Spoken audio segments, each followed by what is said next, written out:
And we're back with another episode of the Lakers Fast Break podcast. It's Gerald Glassford coming right back at you here for the Lakers Fast Break Pop Culture Cosmos, where we cover the latest news and trends in pop culture each and every week, twice a week, wherever you get your podcasts. On the latest Pop Culture Cosmos coming out tomorrow for your viewing and listening pleasure, it's the state of pro wrestling for February/March for 2026 right there for you, because also as well you got the stuff going on with the elimination chamber from the WWE right there at the end of February. How will that lead into the road to WrestleMania? We talk about that, John Orlando and I, plus also as well we talk about AEW at a certain individual point as far as ticket sales for both AEW and WWE, and also as well the real world violence hindering what's going on with the CMLL and Lucha Libre, and will that stop the hot streak for CMLL? We'll talk about that, all that and more right there for you on the State of Pro Wrestling, coming up for you on the Pop Culture Cosmos, wherever you get your podcast, starting tomorrow morning as well. I want to go ahead and mention that to you. Plus also as well, I host the Lakers latest show for the Fan Arc Network.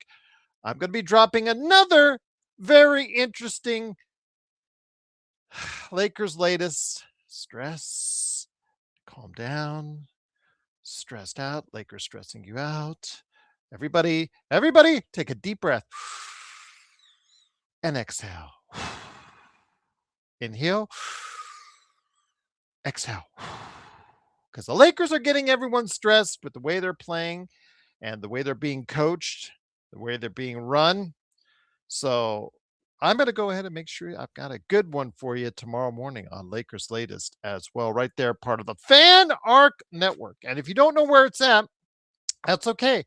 In the notes section on this channel, the Lakers Fast Break, I pop in there exactly where you can find the latest episodes of Lakers Latest when they pop up tomorrow morning as well. And speaking of the notes section, if you take a look, I have thought at length about what the Lakers should be doing, the major questions that they should be pondering for the future, and step one in that process, what to do about Austin Reeves. I put a big article on the notes section, so go ahead and get a chance to read it or hear my thoughts on the latest Lakers latest as well. Tough, yes, I should. Yes, I would charge if I'm just a therapist for Lakers fans, I would charge and get quite a bit, and I would probably get a lot of feedback, get a lot of customers, because this team is very stressful for you guys out there. I can feel the stress, I can feel the pain coming from you, and I just I'm there right there with you. I'm right there with you. So everybody, one more time. Inhale, exhale. All right. LeBron is the blame. That one, Laravia was in the key and let Royce O'Neal shoot that one. I don't know how LeBron gets the blame on that one. He went for the block inside, but I guess he is the blame once again. Again, with certain people, it is Luka. No matter what Luka does, Luka can walk on water and Luka will still be the blame. And LeBron, he can be the blame. He can walk on water. He can do the same thing. On that last play, Laravia was the guy caught out too far into the lane. And yeah, absolutely. It's right there. Although that was LeBron's man initially coming off the pass, but somebody should have gotten out to him sooner, but both Laravia and LeBron both went for the block. LeBron was already up near the rim, so what could you say? I mean, Laravia should have gotten out there faster against that position because he was initially guarding out on the top of the key. If you checked out that last play, it's available on Twitter, and of course I retweeted out there at Lakers Fast Break on Twitter. But the Lakers tonight trying to get off the schneid, heading into Phoenix. Uh, Rui out with an illness, but Jackson Hayes was a go heading into the game, and it looked like from what we were seeing because the Suns, just like they were playing all week, they did not have Devin Booker in there. They did not have Dylan Brooks in there. Their two top scorers not in the lineup tonight as they faced off against the Los Angeles Lakers coming in there. What would the Lakers do? Well, they didn't get off to well, they got off to a pretty good start, 27-22, but they gave it back up in the second quarter. They climbed back into it, traded back and forth right there at halftime, 49-49. In that third quarter, though, third quarter provided some hope for the Lakers, at least we thought, because they got out to a 70-58 lead in that third quarter. And hey, the offense is starting to click. Defense is there, doing a couple good things here and there. Thought things would be good as far as it's concerned, but we talked about this the other day with the Lakers. With Boston the other day, they had a double digit on the Lakers, and they stomped on the Lakers and increased that lead. The Lakers, the next time they went out there, had a double digit lead on Orlando and didn't get it done. And the same thing happened again with the Lakers holding a double digit lead in that third quarter, giving it up, including a 13-0 run in the fourth quarter, having to have the Lakers come back and storm back with a comeback to tie it up at 110. And it came down to a final two plays where the Lakers once again gave up a three to Royce O'Neal and couldn't get it back on the other end with 1 second left. And the Lakers lose once again. Irritates me to no end, but I'm here for you. I will stay calm so you can vent with me. 113-110. The Lakers are now one game away from the plan. Let me stress that again. One game away from the plan in the Western Conference. And it's really quite concerning. And if you are concerned, because the Lakers had their big three, they've had their big three. There's not an excuse of injuries. They are playing with their big three players. And the blame is going to get tossed all around. And you know what? Again, it's still deserved. And Rob Pelinka and Andrew Friedman, they're out there watching the game in Phoenix, feeling all happy before the game. Oh, everything's great. Well, no, it's not great. And whatever this restructured front office is, should not include Rob Pelinka. I don't care that he has now got 15 people overseeing him. I don't care about that. It should not include Rob Pelinka because we have such a mediocre team right now and they are not playing up to level. They cannot even win on the road, which they've been better at than at home all season. And so again, they lose 113-110, 34-24 on the season. Right now, they are again one game out of the play-in. And for a team that could have been 2 weeks ago in line, if everything worked out right, to get into third place in the Western Conference, they're now squarely looking down the barrel of a seventh place finish in the Western Conference if they keep on at it. But you guys, while we're waiting for some guys to arrive, John Costa will not be here tonight, but hoping that Joe is going right over there. Joe, I've got 2 words for you. Shut up, Joe.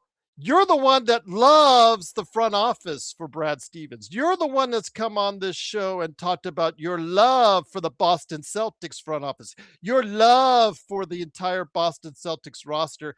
And if they weren't in green, Gerald, if they weren't in green, I remember you telling me specifically, if they weren't in green, Gerald, if they weren't green, man, they would be like, you are the one that was getting all hot and bothered over them. So don't start that, my friend, because I go down that road better than you can. So get on this show and start open up your trap about what's going on with the Lakers, my friend. But again, a good team and a not so good team. They when they get out to a double digit lead, they finish the teams off. And this team right now, as we can see by the point differential, as we can see from the three straight losses, is not playing good right now.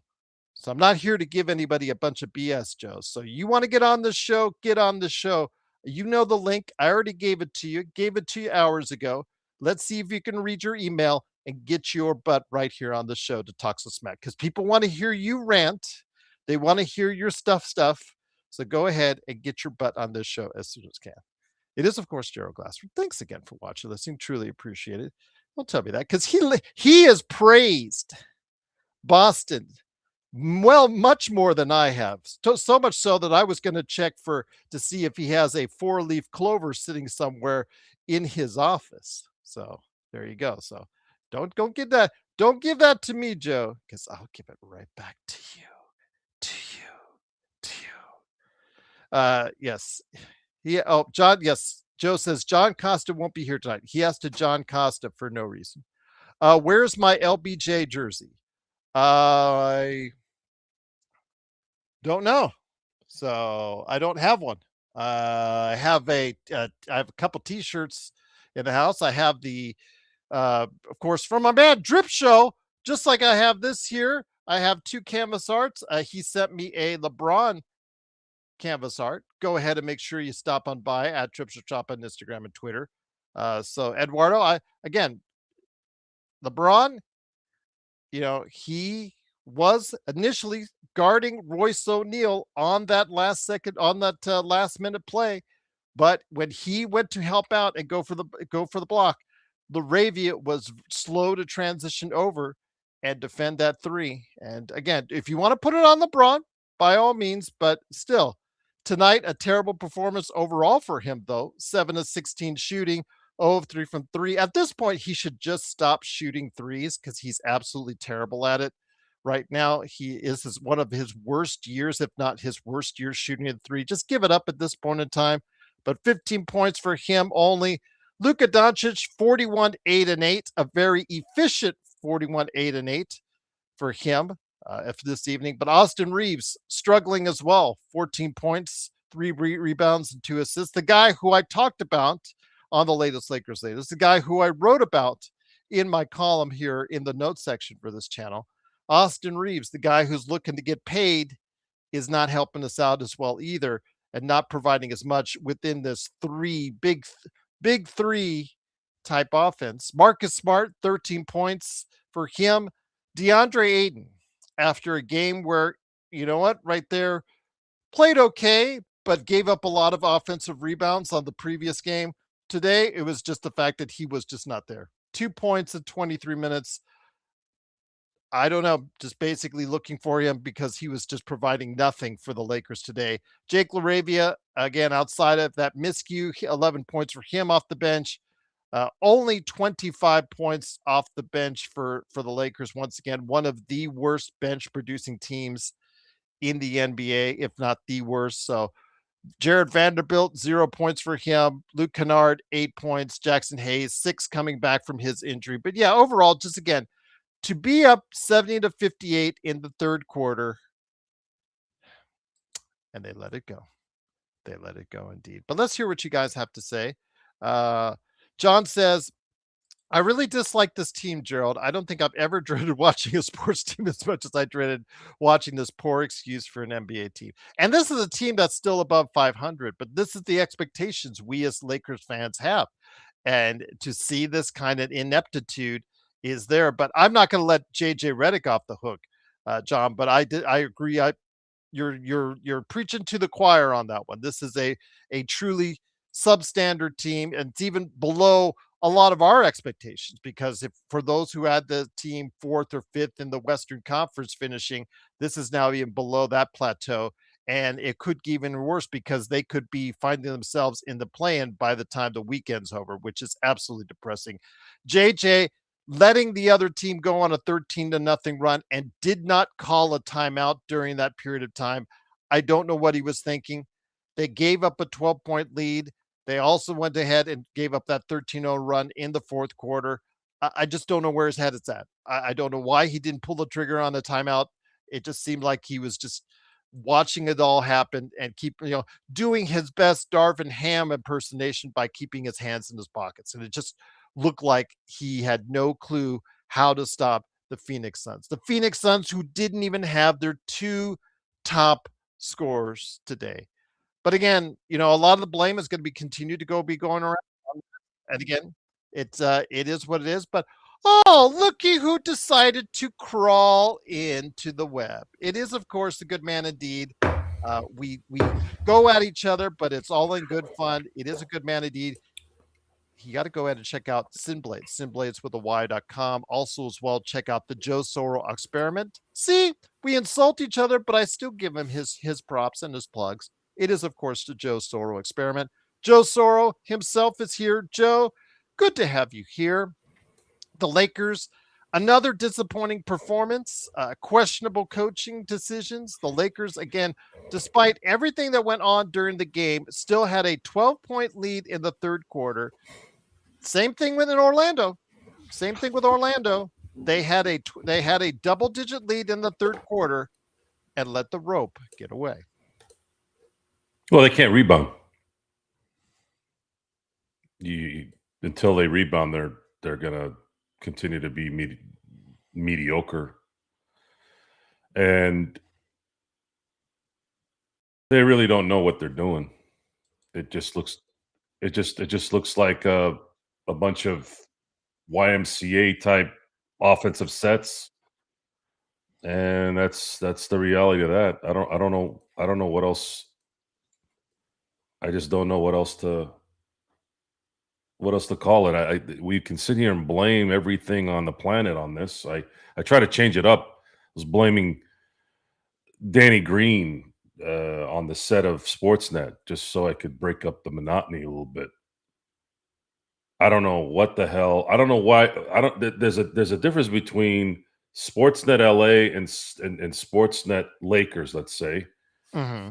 I don't know what it is. Like, do they just purposely find the worst analysts and just throw them to the Lakers? Because baseball is supposed to be the hardest sport to actually analyze. You have to know a lot of crap. There are things I still don't know, and I've watched billions of games in baseball. So I'm listening to Danny Green for about, and again, the reason why I come in later into the show is it enhances the show when I actually have a chance to know some information after the game. That's why I do that. The Lakers are 11-16 against teams over 500. You think that's going to change soon? They lost the last 3 against Phoenix, right? And by the way, does Devin Booker play basketball anymore? Every time I see him, every time the Lakers play Phoenix, he's never playing. Must be a good gig if you can get it. Phoenix weather, golf everywhere, and the fact you're going to get paid over $70 million in the last 2 years of your contract. Must be nice. I don't. I'm trying to figure out. The Lakers had a formula starting in 2020 with this 3 happy league. I thought their defense that year and even in 2021 was phenomenal in terms of how they guarded the 3. I thought they were going to change the culture like Steph changed the culture, right? But I don't know if that's going to happen. Is the league rules not going to allow it? Do these guys really practice enough to be able to do that? The game sucks, and it shouldn't suck. I mean, it was an exciting game, right? It was close. Last 2 games have been close. So I'm kind of caught in this middle of, well, it was entertaining, but the game sucks. So how does that make any sense? Sort of like an oxymoron there. Yeah, I don't know. Maybe it's not that. Maybe the game doesn't suck. It's just the Lakers suck at the important parts of the game to win. But then it does suck that guys like Devin Booker aren't playing and SGA's not playing. Like, it there isn't really any. It's become, in a lot of ways, become the NFL. Is there really a star in the NBA right now? Like a bona fide star, like a LeBron James when he was really at his peak. Right now, I mean, Jokic has an interesting, again, back to the statistics of the game, right? Like Wemby's things that you getting learn. there. So here's an interesting stat I found out yesterday. You know who the leading point scorer is in the 2020s?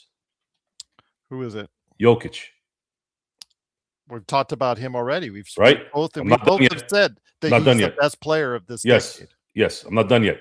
You know who the leading rebounder is in the 20s? That would be Jokic. You know who the leading assist man in the 20s is? That would definitely be Jokic. You know who the leading steals man is in the 20s? Jokic as well. Yes. He is this is not 2023. This is 2026. One guy is leading 4 of the 5 major, and that the hilarious part is he's a center, and it wasn't the blocking stat. That's the hilarious part about this too. Like if you would have guessed which stat after maybe points, you would have probably guessed blocks, right? Because he's a center. No, that's the one stat out of the big 5 that he doesn't have in his pocket right now in the 20s. And through all of that, Gerald, this is why the discussion of, and I'm getting to a point here, the discussion of what actually is greatness right now. Because if Wilt Chamberlain or Kareem or Shaq or David Robinson or anyone in any decade led in 4 of the 5 major statistics in the NBA, would there be any doubt that that person wasn't an obvious number 1? So I don't know if stats really matter anymore. I don't know. I think Jokic is amazing, but I still can't connect. I still can't connect Jokic in the top 10. You're telling me Jokic is better than, or is going to be in that area? Like, who the hell are you going to move out of the 10? Who? You got Wilt, Kareem, Magic, Bird, Jordan, Kobe, LeBron. I just named 7. I don't even have Dr. J in there yet. I don't have Hakeem in there yet. I don't have Karl Malone in there yet. John Stockton. I mean, it's like, so when I heard that stat, I don't know what it was. It just kind of clicked of I think we are witnessing, as great as Jokic is, my eyes, I can't pick him over Olajuwon. I can't pick him over Wilt, even though I didn't see him play. I definitely can't pick him over Shaq. Would he play Shaq better in this era? Maybe. How would Shaq translate in this era? Because Shaq already struggled with pick and roll in an era of half-court offense. Well, you would just name every team after him, just call them drop coverage, because that's what he'd be doing. It would drop coverage. It would be drop coverage every time. Or zone. Well, here's the thing. Here's the problem with that, though. In this era, if that were if that was the case, then you would put all your money on the Lakers. If he was with the Lakers, obviously, you'd have to put all your money. The Lakers would have more wide open threes than any team in NBA history at that point. No one would be able to guard the Lakers anywhere. See, I had this discussion with some friends because I asked the question, and then as I was asking the question, I started realizing what was going to happen should that end up being the solution to stopping Shaq. Okay, drop coverage. Okay, shade a guy, because now you can play zone versus before 2002 you couldn't, right? So, but what happens when you drop 2 more guys on him? Because 2 double teams didn't work. Triple teams sometimes didn't work, but triple teams can maybe work out if you have enough size. Portland did that. So did Sacramento to a degree, but they were more finesse. They could hit shots and draw Shaq out more. But even with those teams ran out of gas at some point. And with these bunch of daisies, it would be even worse. These guys are softer than wet toilet paper, right? So I'm in no man's land on how to analyze what I'm watching, other than sticking to the basics of, is this team ever going to rebound and ever play one-on-one fucking defense? You suck at any kind of zone or switch. How about you just play man on man? You guys are not athletic enough to do that? You don't think Laravia's athletic enough, team maybe? that they played tonight was not more athletic to the point where they couldn't do that, Joe. They were just running around. So what is it? You guys can't run around? By the way, that inbounds play was the best inbounds play in the JJ Redick era, by the way. Yeah, the people. If Austin had made that shot and they won the game, he would have gotten the game ball, in my view. But he didn't. Oh, I wanted to mention this too. So there were two things that happened tonight. Jordan Ott, got to give him props, coach of the Phoenix Suns, former assistant coach of the Lakers, of course. A lot of assistant coaches have become head coaches. Have you noticed that, Gerald, in the last decade? Anyways, the best Lakers. Jordan Ott did two things that when you see it, you're just like, yeah. Oh, he called it. He when they were inbounding the ball, he called a timeout because he had seen what they were trying to run, right? So that was an old school thing that I always loved, checking out what the offense is doing. Now, it didn't work out in that particular situation, but I like the thinking. The other was when they were inbounding the ball and they had Grayson Allen go to the end of the earth to make sure they got the ball. Gee, what a concept that is, right? The little things matter, and look what it did. When you do little things like that, because they ended up scoring on that same series, by the way. Those little things, look what it does. Look what it does. Even though it was a great inbounds pass, even though Austin got a good shot off, it still was enough stress based off the prep, based off, in that moment, calling a timeout. Oh, we know what they're going to run. It still meant a result that was positive for them. So those are the things that I'm praying and hoping that this team can create after this wasted year is really what this is turning into. And the disdain of management, the disdain of just the overall culture of the Lakers it roots in things like this. It roots in the inability to not be able to have maybe the mentality of being great, being good. And I'm trying not to compare everything to the Dodger thing, but it's an LA thing too, right? And because there's a correlation with ownership, I have to now at this point. They were there in Phoenix tonight. Yeah, Friedman and Rob. And I don't like the fact that I know he's working for the Guggenheims, but I don't like the fact. Well, he was there because obviously they have spring training in Camelback, so that makes sense that he was there. Yes, but I don't know. I feel like Andrew Friedman has more important things to do at this point than to chaperone Rob Pelinka. Really? Are you sure? Yes. I don't. The easiest thing would be to get rid of him now.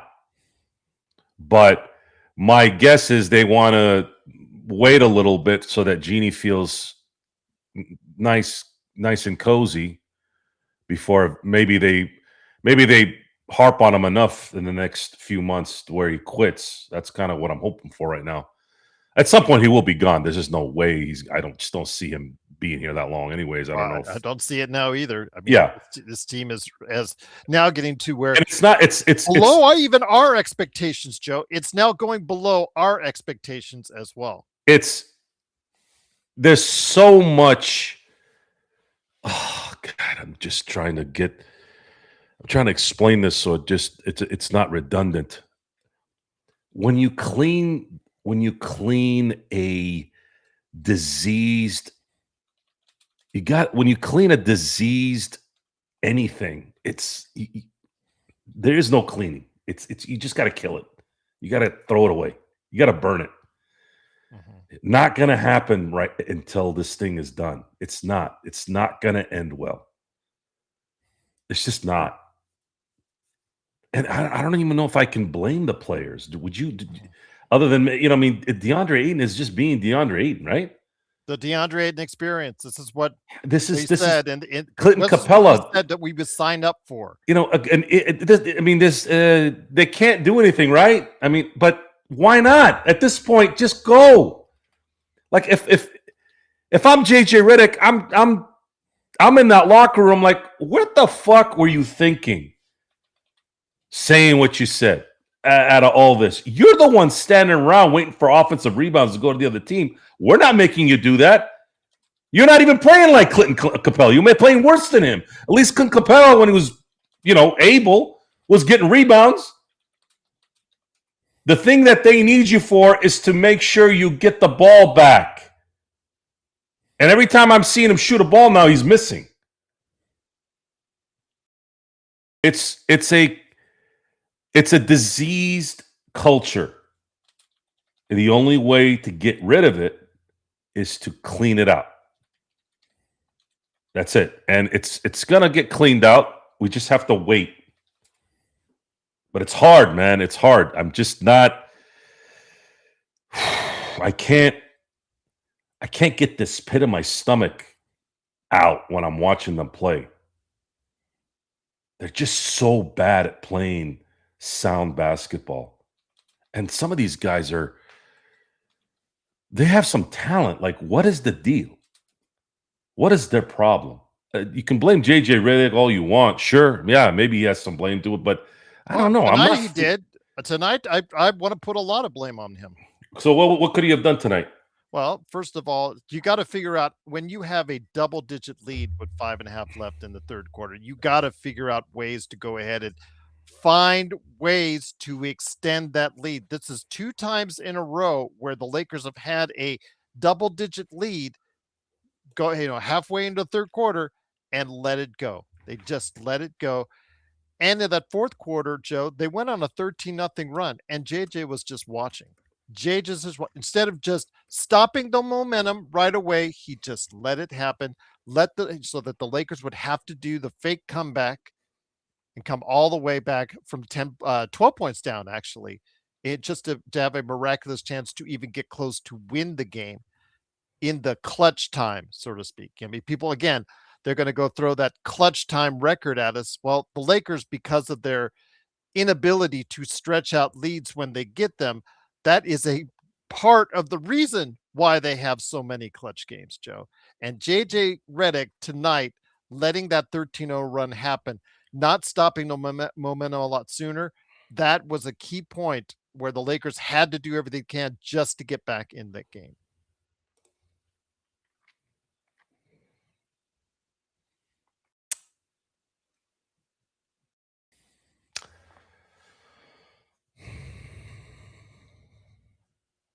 I don't.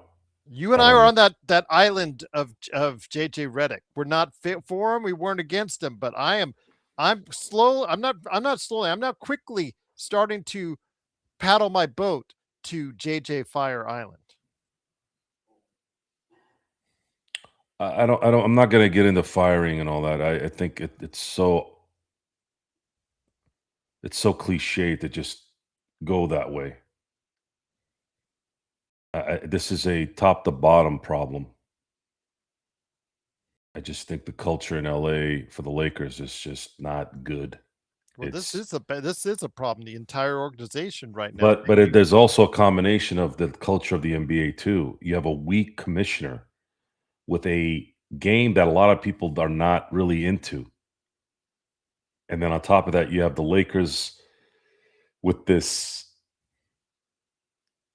lifeless type game that can't close out. They have not. when was the last time this team was clutch? This team even turned Luka into a guy that's not clutch.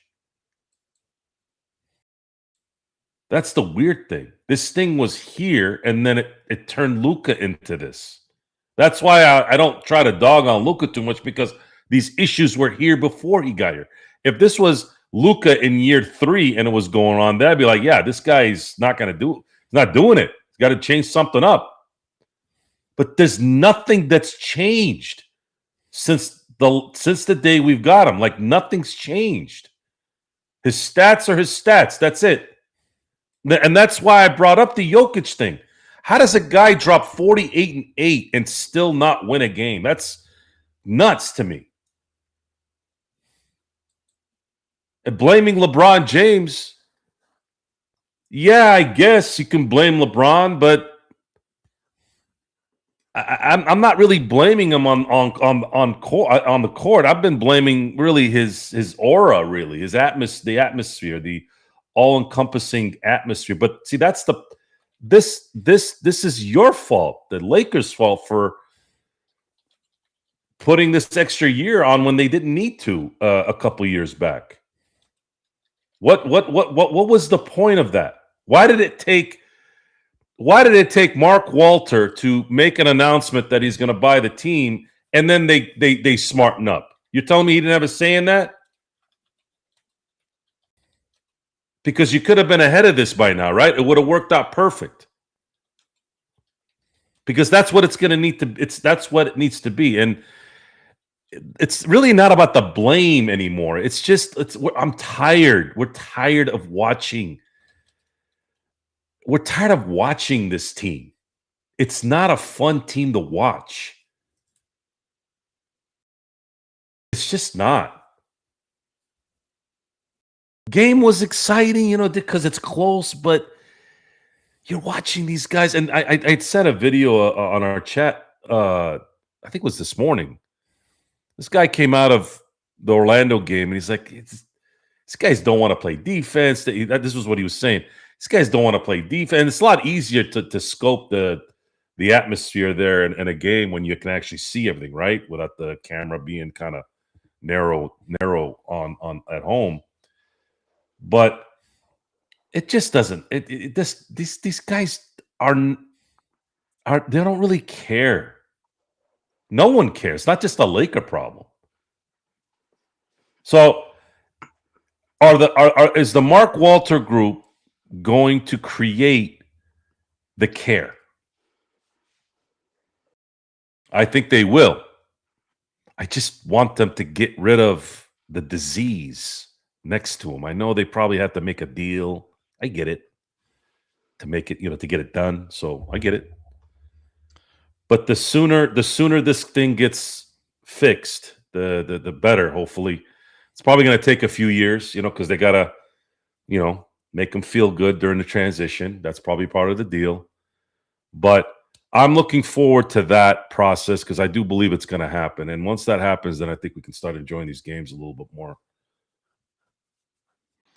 Once again, it is the Lakers losing 113-110. They're now 34-24, a game out of the play-in the Western Conference. Let me just say it again, a game out of the play-in the Western Conference. And also here today, good man indeed, he runs the I Got Next Sports Media channel. He was with me earlier this week on an NBA Observations.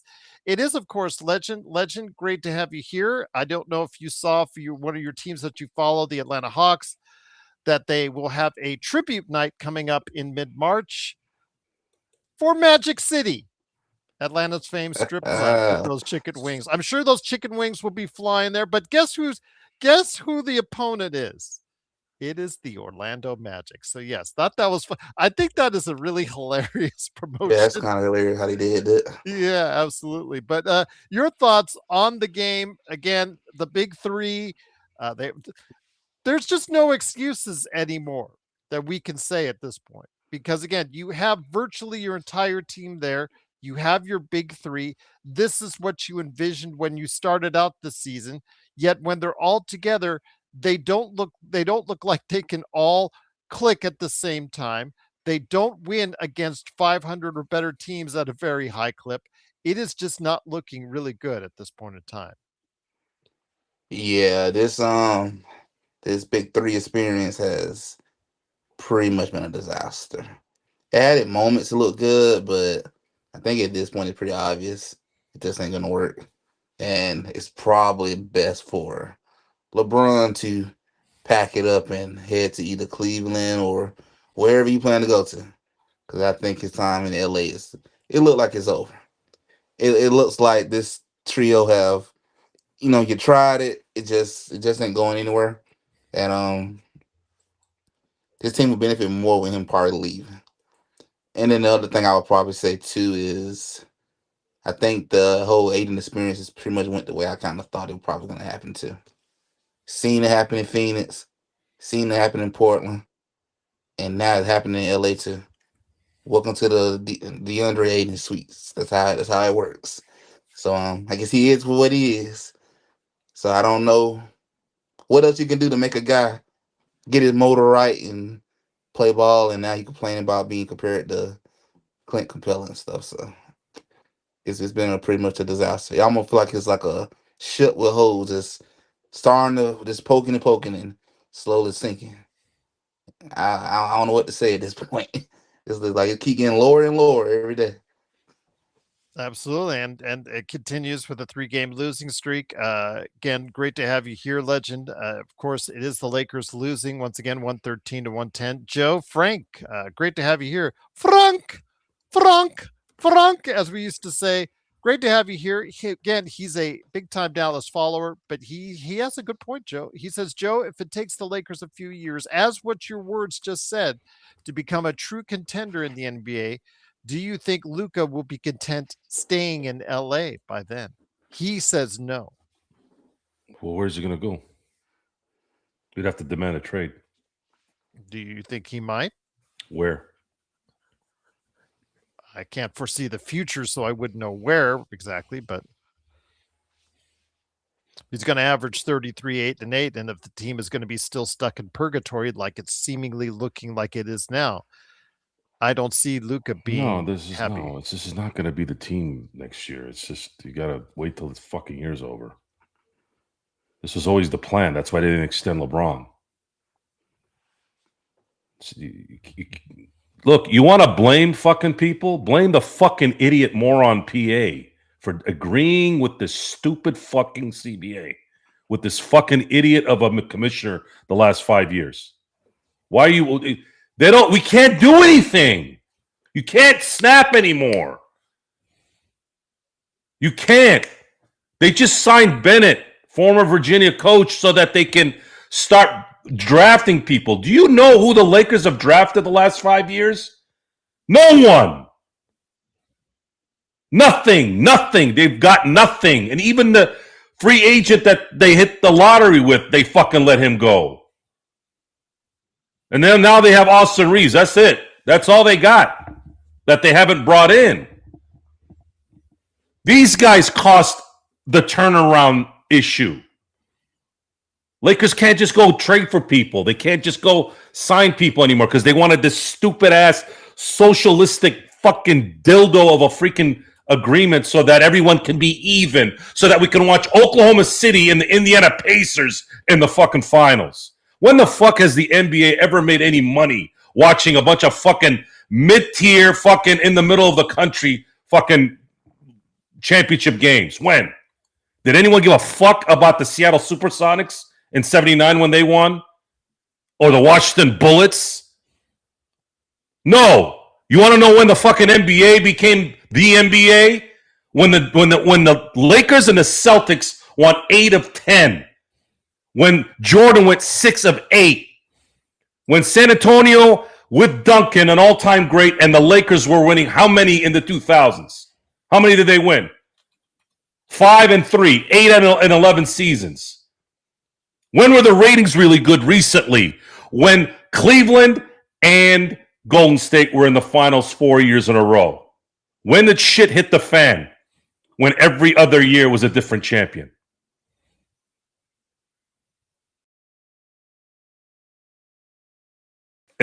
This is what I hear. But it don't connect. The problem with the quick turnaround is they agreed to this deal where it's impossible to do anything of that nature. That's it.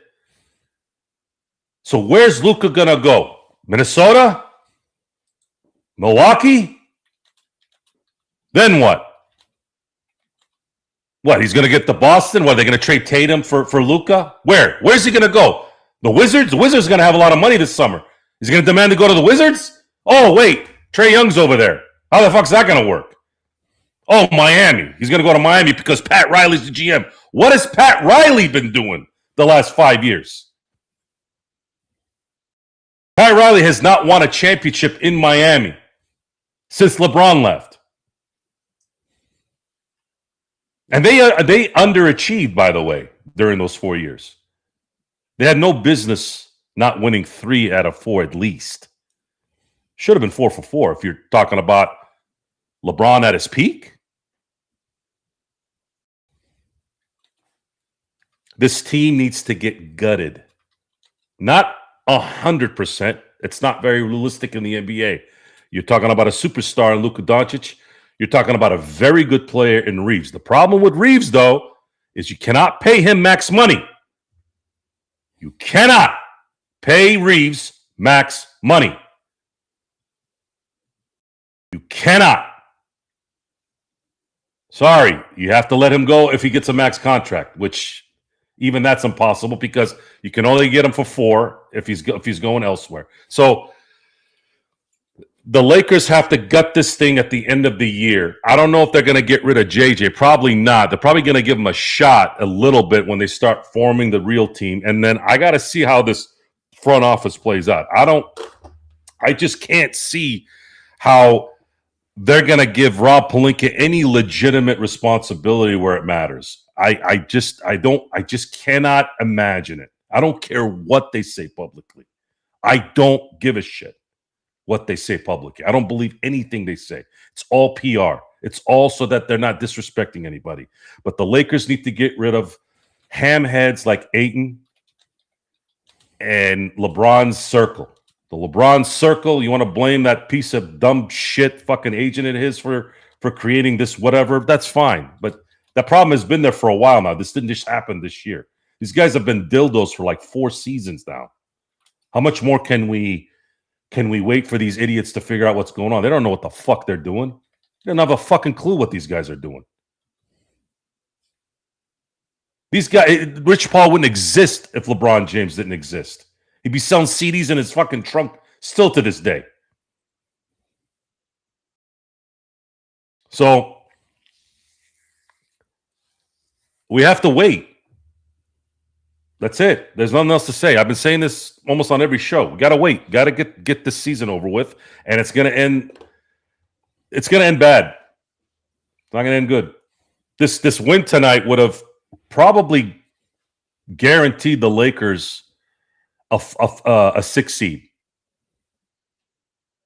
because they would have been. I think they would have been up 4 games in a loss column ahead of Phoenix. Yes, they would have been up at least 3. So yeah. And the season series, maybe I don't know what it would be since it would have been 2-2. I don't know if I have to see the conference. Let me see the standings on that if they're ahead in the conference standings against Phoenix or versus Phoenix. Hold on a second here. Let me get it.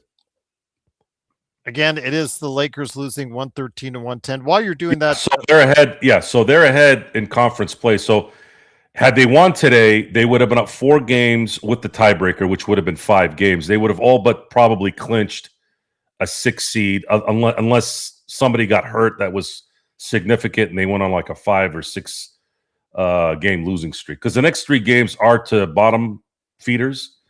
And they'll probably win the next 3 games if again they decide not to fucking quit like the quitters that they are sometimes. Yeah, there's a big chance that there's something there for them. Want to get it back to you, Legend, because something you said about Clint Capella. Because earlier, I guess there was something, and I just looked it up again. What I saw, and I had to look at it twice because I saw it earlier on my. Hold on. See, this is what I'm talking about. Oh, go ahead. When the fuck did I say he doesn't deserve his contract? And hating, see, this is what pisses me off about internet people and people that talk out of their fucking ass. Listen to what I'm saying. If Austin Reeves is your second best player, you are not going to win. I don't care how much someone deserves something. It doesn't matter. It's about winning. Austin Reeves is not a number 2. So you stop hating on reality and common sense. If you're going to drop $45 million on Austin Reeves for 5 years, you're effed. You are not winning shit. Nothing. You will win nothing. There's a hard cap in the NBA now. It's called the apron number 2. You cannot allocate $45 million to a guy who is not a star next to Luka.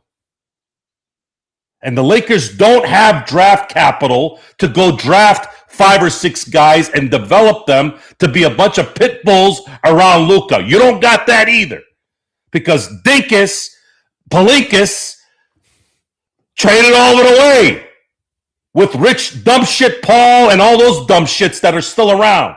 Until you get rid of those assholes and you bring in somebody that knows what to do, maybe we can get lucky and get some draft capital in some way, then maybe we can start talking. Stop saying when you don't support something that they're haters. That's a stupid, ignorant comment. I like Austin Reeves. I like his game, but he ain't a star, and he never will be. He's a very good player. And maybe he'll make an all-star team. Brandon Ingram made an all-star team. You know who else made an all-star team, Gerald? D'Angelo Russell. Now, are you going to hang your hat on that? Sabonis has made 3. Even the all-star, and you wonder why the all-star game sucks ass? Now it's starting to come together, isn't it? Maybe we should all be given participation points and trophies. How about that? Does that make you feel better so that everybody isn't hated on? Man, you came to the wrong fucking show, dude. Grant, this is Bill Parcells' show. This is Bill Belichick's show. This is Bill Cowher, Chuck Noll, the greats, Nick Saban, if you guys don't know who the fuck those guys are. You don't win, you don't mean shit in sports. Sorry.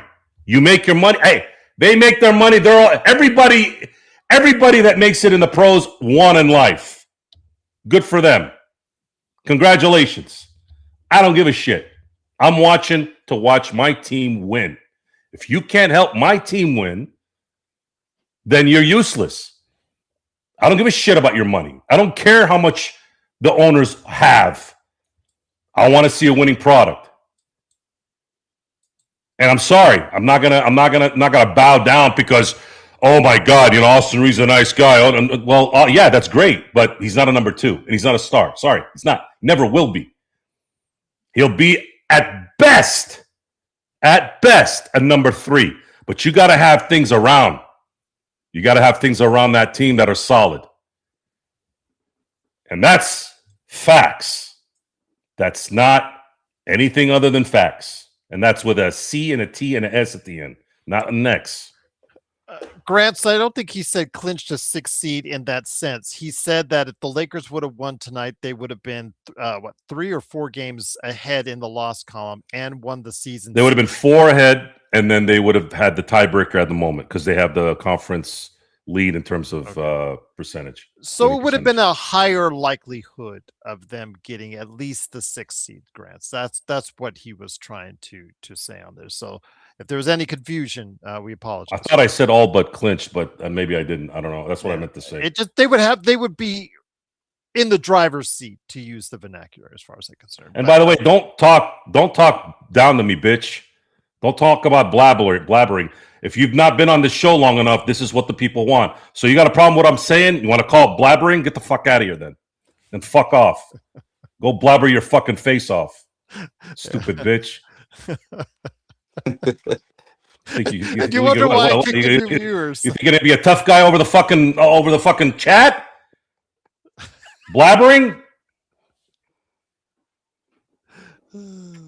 I love it. Come on in, all you new viewers. Once again, it is the Lakers losing. Blabbering. This guy wouldn't say a fucking period or a semicolon in front of my face, but he can say it online like all those other fucking cowards. Next time, chill, watch, and see the show before you yap. Nicolas Cage made $400 million doing what I'm doing, by the way, in films. So who's the fucking idiot now? And if you guys, again, I put an extended article up last night on Austin Reeves as the first question the Lakers need to answer. I hope you guys get a chance to read it. I put a lot of detail into it and allow you guys the opportunity to feedback on it. But Gustavo has somewhat similar thoughts on what Joe and I have been saying since the summer on what a trajectory could be or should be for Austin in our eyes. But again, it is what it is indeed. But it is, of course, the Lakers losing 113-110. Legend, let's get to the DeAndre Ayton experience once again.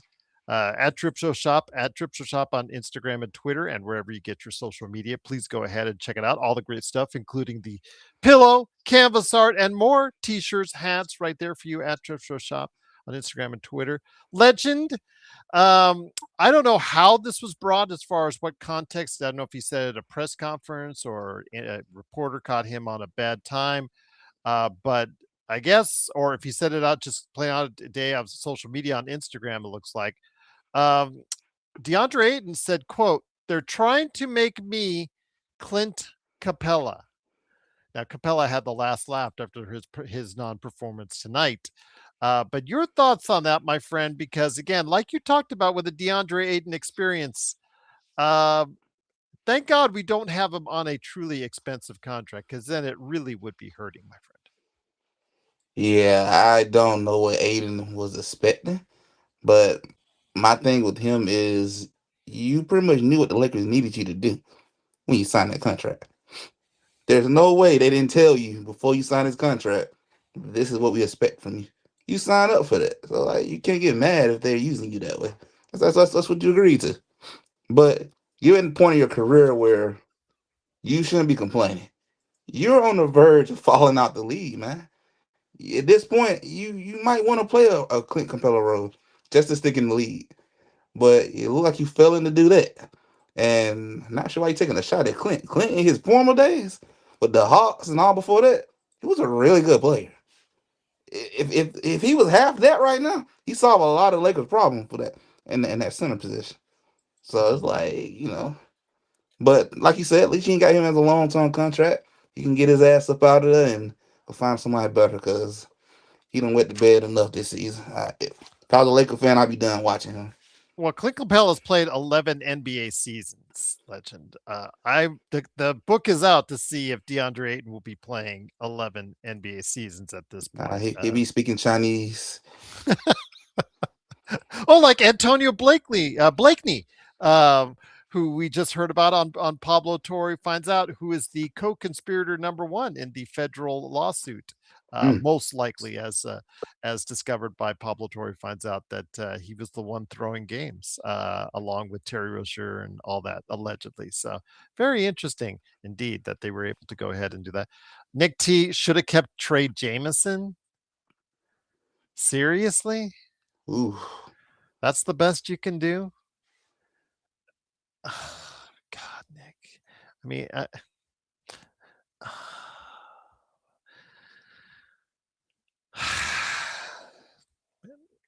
I'm gonna breathe in, exhale, breathe in. I'm telling you, I think that's Rodell, and I think that's his burner account. It's got to be Rodell's burner account. What the hell is Trey Jameson III going to do to change the trajectory of this franchise at this moment?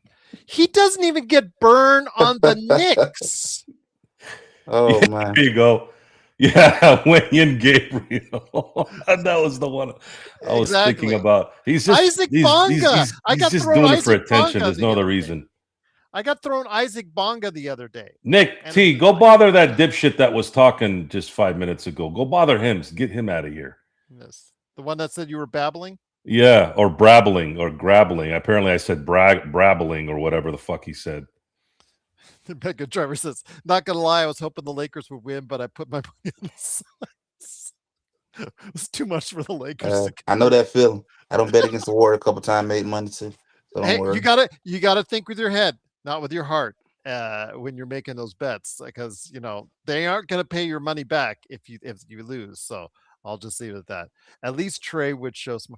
He didn't get off the bench, Nick T, when he was here with the Lakers very much, and he was just a hired thug. He would come in, get a hard foul here, get a hard foul there, and that's it. He had no offensive game or anything of like that. Did you actually watch the games, or did you just go to a box score when he was playing and just said, "Hey man, he looks like a 6'10" rugged guy. Think he could do something for the Lakers." Did you actually watch the games, Nick? Because I kind of question that sometimes when you with your comments. So sometimes your stuff is decent, and I'll give you that. Sometimes it's out there. But no, when you Gabriel. Well, Joe, it is of course the Lakers fast break. Truly appreciate you guys joining us. The Lakers unfortunately lose. They're a game out of the play-in. Now, again, a lot of the guys that were out there that like Legend, myself, the over the 12 panelists that put out there, we all had the Lakers essentially fourth, fifth, and a couple had them in sixth place in the Western Conference. But at this point, I think all of them to a T would say they're now approaching below any and all of our expectations. I don't know where you had them because you didn't put out a list, but I cannot say that even you think that they are doing well right now as a team. How about Roy Hibbert? There you go. You know how good Frank Vogel was, guys?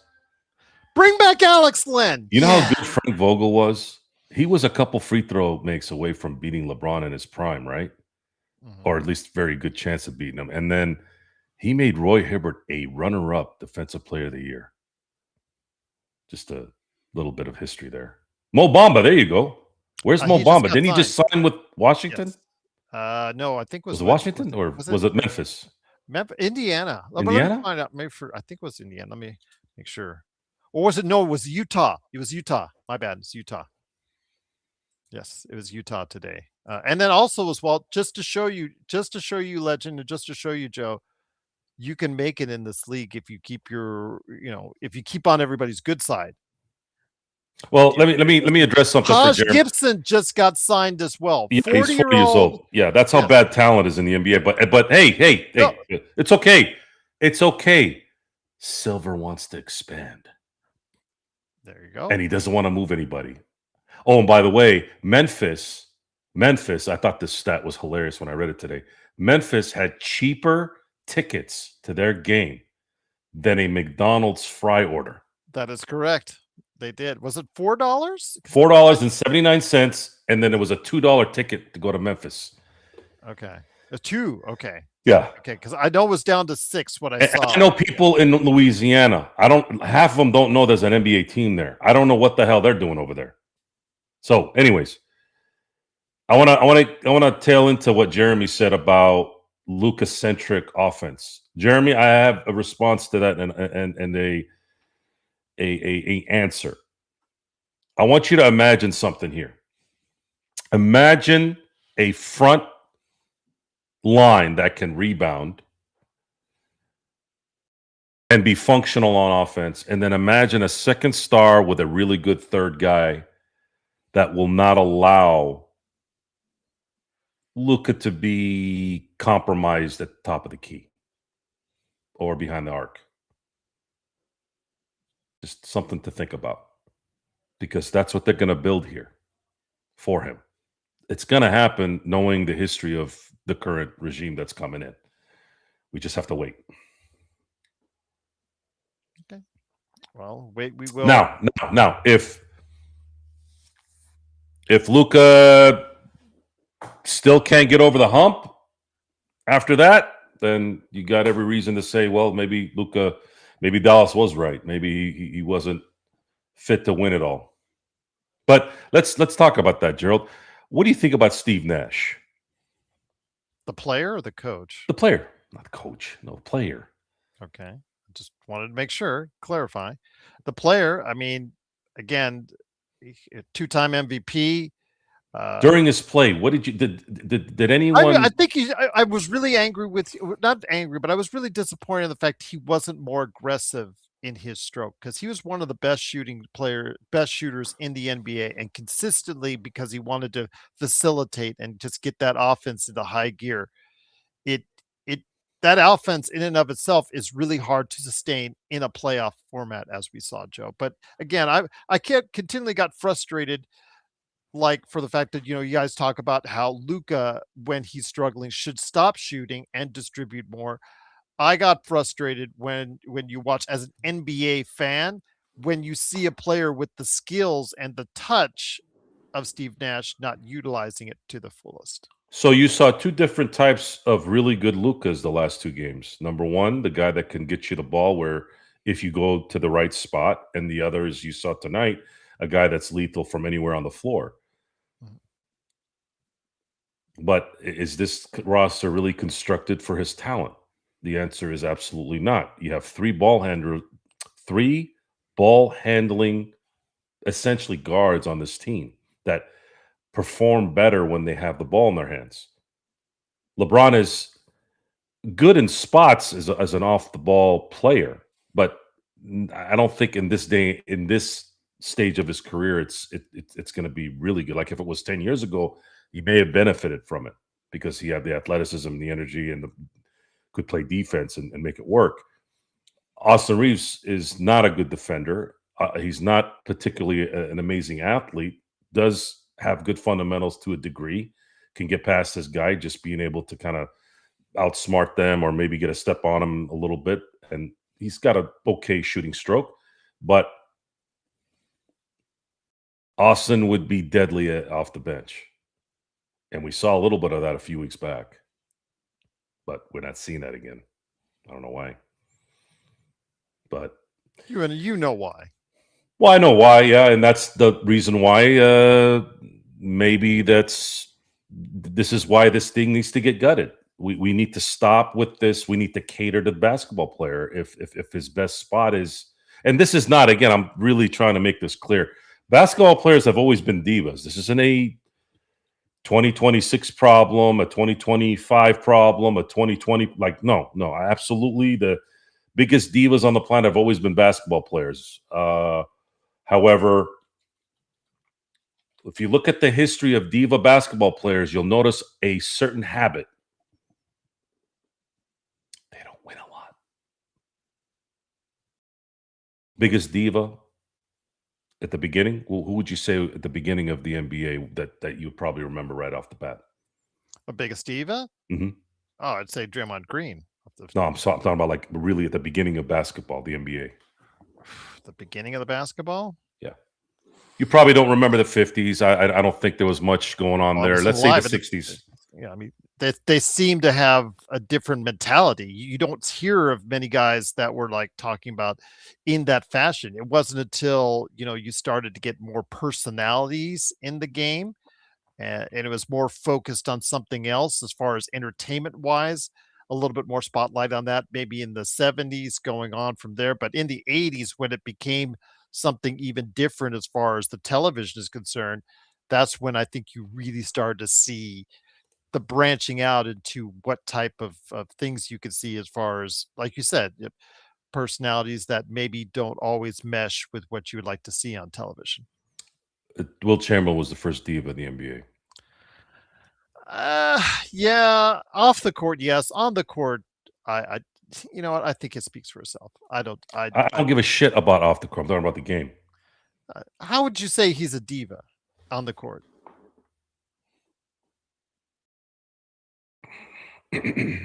Explain to me how he was a diva on the court. I had mentioned this on a show earlier. When you have a guy who's talented and says things like "No one cheers for Goliath," what do you think that means? That he's not comfortable with being the bad guy. Okay. And But that when was a different time frame. That was a different time and period. then you factor in again at the end of the day, it's the end result of this because there are a lot of players like Michael Jordan or Kobe that would use that as fuel, and then it takes them over the top, right? Wilt Chamberlain had to prove that he passed the ball to, and he won an assist title one year because he wanted to prove he could pass the ball, right? Yes. So when the contrast with Wilt Chamberlain is you had Bill Russell. Now, granted, the Celtics at the time had more talent, but it had more to do with the fact that Bill Russell truly wanted to win, and I don't know if Wilt Chamberlain wanted to truly win. Well, he didn't have all the parts around him, but you could say that to an extent. He I'll had it give in you that. But I don't. '69, he I, had it in 1970, and he had it but in I'm talking about the 1973. years. I'm talking about the years before when he was really at his peak powers. I can't. You can't be in the conversation of greatest of all time when you're that good and you're only 2-4 in the finals, especially in an era where there was only 7 to 9 teams during that time. You see what I'm saying? Like if it was 23 teams, like it was in the most of the 80s, you could say, okay, there's some good amount of teams there. Which then again, that's what makes the 80s the greatest decade of basketball. Is you had talent. I mean, as good as it's ever been, and it wasn't diluted with 7 other teams. A lot of these teams had, because I've had that conversation a lot with, Joe, the Lakers had 4 Hall of Famers on their team, and the Celtics had 4 Hall of Famers or 5 Hall of Famers on their team. Well, there was 23 teams. That's why. I agree more with JY. I think Daryl Dawkins with Chocolate Thunder was more of a diva than Wilt Chamberlain. Wilt Chamberlain backed a lot of what he would say out there on the court, Joe. I don't know. I can't get there with Wilt off on the court. Off the court, the stories. I've seen the footage of how he lived his life off the court. I could give you that on that, but on the court, I'm not sure I can. I can get there, but Daryl Dawkins, Chocolate Thunder, yeah, I can see that. Yes. I think your definition of diva might be different than mine.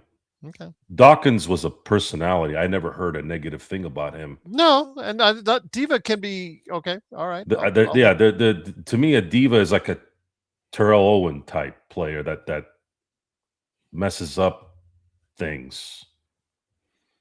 Antonio Brown towards the end of his how career. Did Wilt mess up things? Well, I gave you the example of Game 7 when his coach wouldn't let him go back in.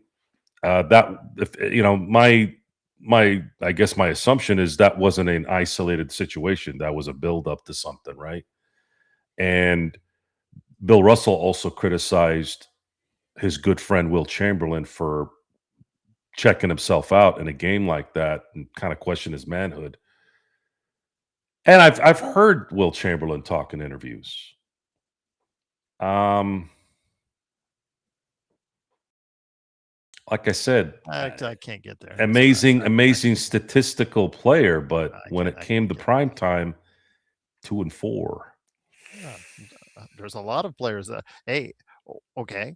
No, there isn't a lot of players who've played like Wilt that have not gotten to the NBA Finals. Yeah, but this is Wilt Chamberlain, supposed to be the best player ever, right?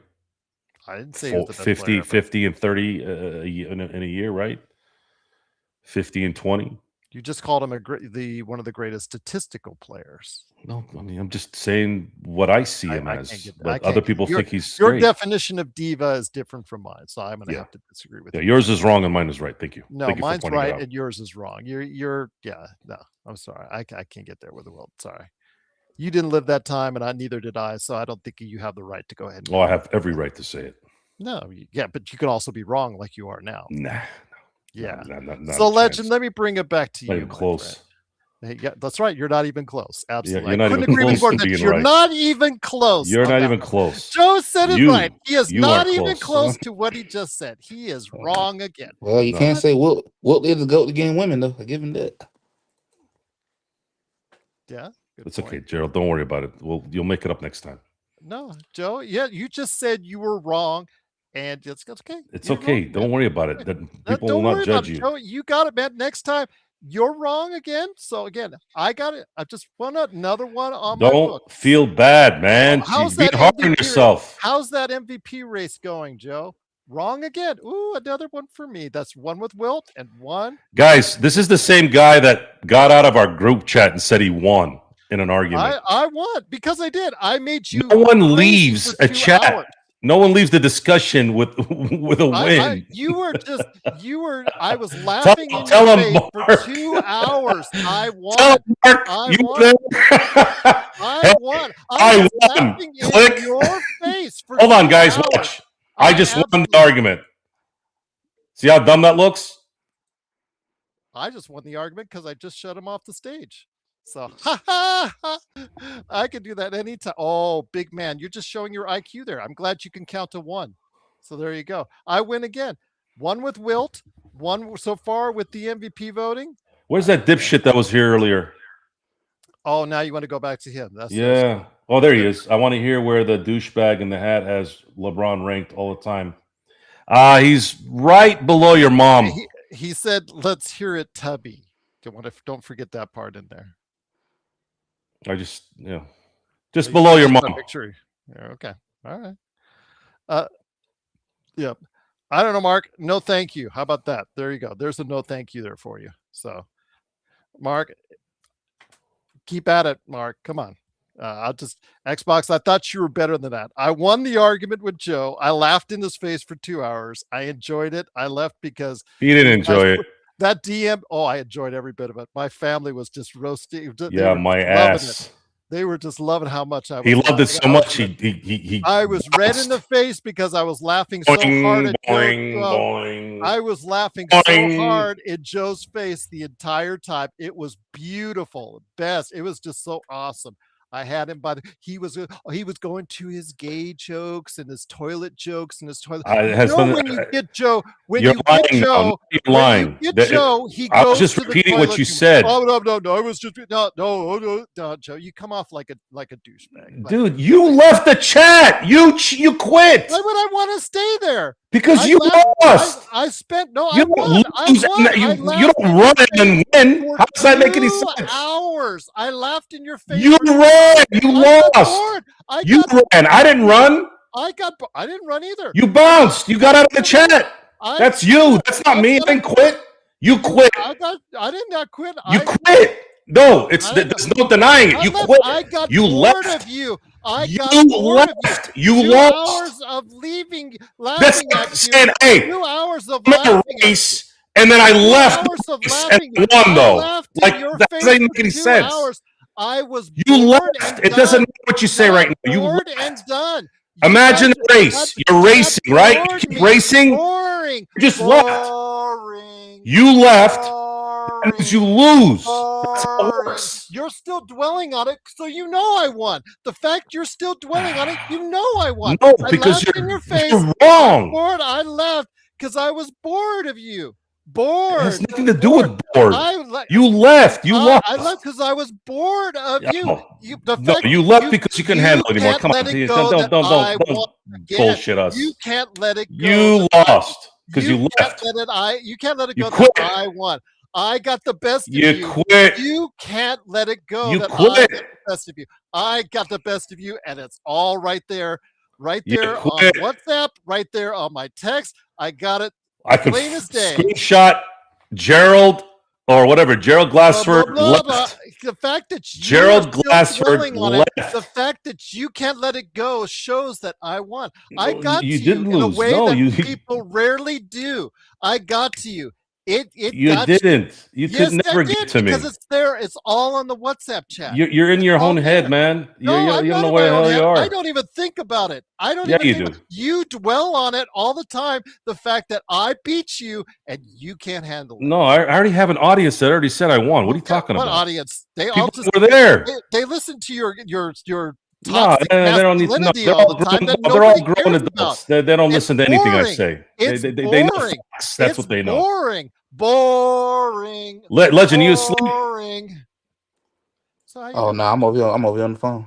Good, There you go. good. At See? least you're doing something productive than listen to Legend this is the yap. most patient and awesome individual out there as far as what we do at panelists. Because again, Joe, the fact he's dwelling on it shows he thinks about it Gerald likes to make every up time. stories, so No, just this is what I it is. didn't You gotta even. let him You're go the one till that he mentioned it. stops. You're the one that mentioned it. I'm the one that I haven't even mentioned. I've Come on, forgotten best league about is it. getting bored now. Let's change this up. So you know what? Again, I win. You lose. Gerald, I'll How's that screenshot it MVP and send race it to going? everybody. How's that Gerald MVP Glassford race going? left. How's that MVP race going? I win again. I win again. Once again, it is the Lakers winning losing 113 to 110. The Lakers are now 34-24, a game out of seventh place in the Western Conference. So, Legend, let me get it back to you again. As a team who has really found you get to see things from a non-Lakers fan perspective, and you see that the big three, the vaunted big three that the Lakers were so high on coming into the season, it's just not clicking. When you watch them work together, what do you see is going wrong? Because again, it seems like only one of them at any given point in time can actually just be productive and consistent out there on the floor. Yeah, it's hard to rely on what you have right now, and it's just at this point, it's not much you really can do at this point other than just ride it out and see what happens toward the end of the season. But all you can do is hope maybe some dudes will pick it up together and begin to feel that pressure of knowing that I'm going to be unemployed in a couple more months. So we will see what happens. See, maybe Da will get itself together and realize that my NBA career is on the line, and a lot of the others will step up too, knowing that this roster is probably going to be completely a different roster when you come back at the end of the summer. And maybe Austin Reed gonna probably wake up and step it up a little bit too. But it's tough right now. But you got to also put some blame on JJ too, though, for letting runs and stuff happen in a lot of these games. Can't sit there and let somebody go on a 13, 14, 15 run and not try to stop the momentum at least a little bit. That 13-0 run was a key, Legend. Again, and just I don't know. I've seen many coaches, successful coaches, when there's a 13 to nothing run, they stop it before it gets to a 13 nothing run. When they see that the tide is just not going their way in the fourth quarter, this wasn't the first quarter, this wasn't the second quarter, this wasn't the third quarter where the Lakers had already given up a double-digit lead. This was the fourth quarter, Legend. And I don't know at that point he had timeouts left in his pocket. I don't know what he was thinking at that point in time because again, it's starting to show. I don't know if it's just a case of an experience or if it's just coaching skill, Legend, because these type of things start to question for a lot of people if JJ is going to be the coach long term. Yeah, it's. I think a lot of it is due to just lack of experience, and then just maybe not knowing what to do in the exact moment. And you would think some of those issues could be avoided when you got experienced coaches on your staff, like Brooks and all them on your staff. You would think they'd be able to advise in some spots, but I think a lot of it is just the lack of coaching experience and probably still trying to adjust to the NBA level. But you're coaching for the Lakers. People ain't gonna hear that. This ain't the place to come really to learn. You ain't know what you're doing. And I think that's might be one of the biggest thing I think that is probably hard on JJ right now is you in a franchise that looking to win now. So it's hard to get them growth spurts, them growth moments, and make a lot of mistakes. But I've been kind of said from the beginning. I think this is a hard job for JJ being somebody brand new, and if he got fired, may not be a bad thing for him. At least go somewhere where you can make a lot of mistakes and maybe learn a little bit, gain more experience, and then maybe try to make a return on that type of level. but it's just a lot of rookie mistakes to me.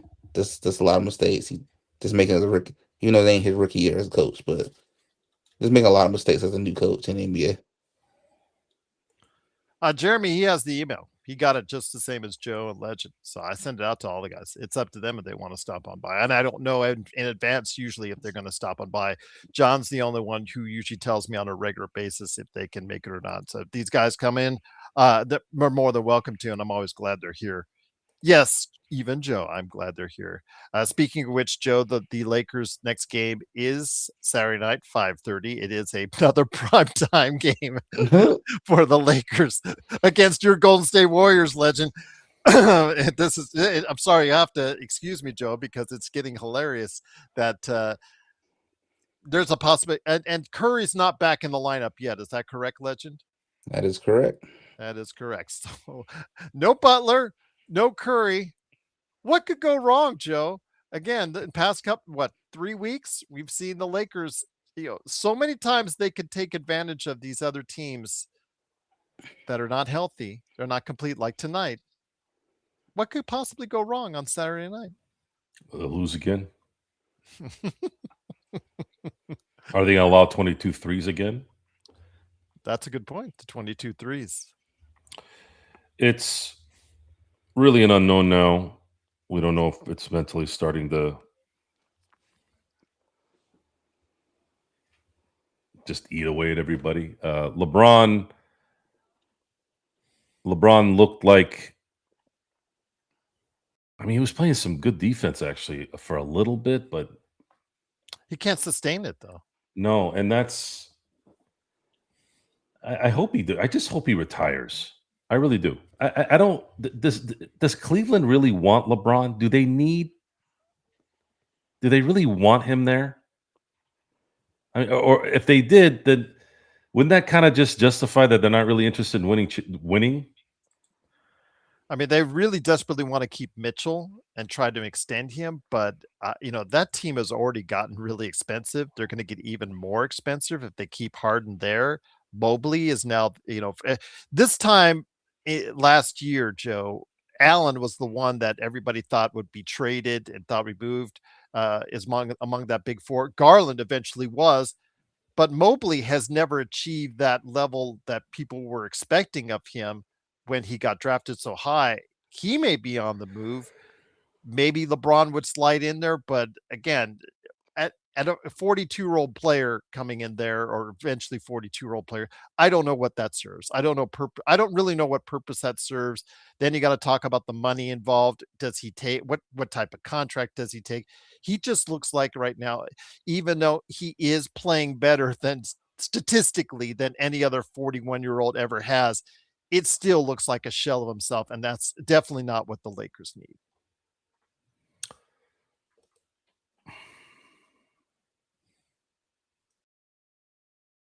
They're going to have to hit in the draft.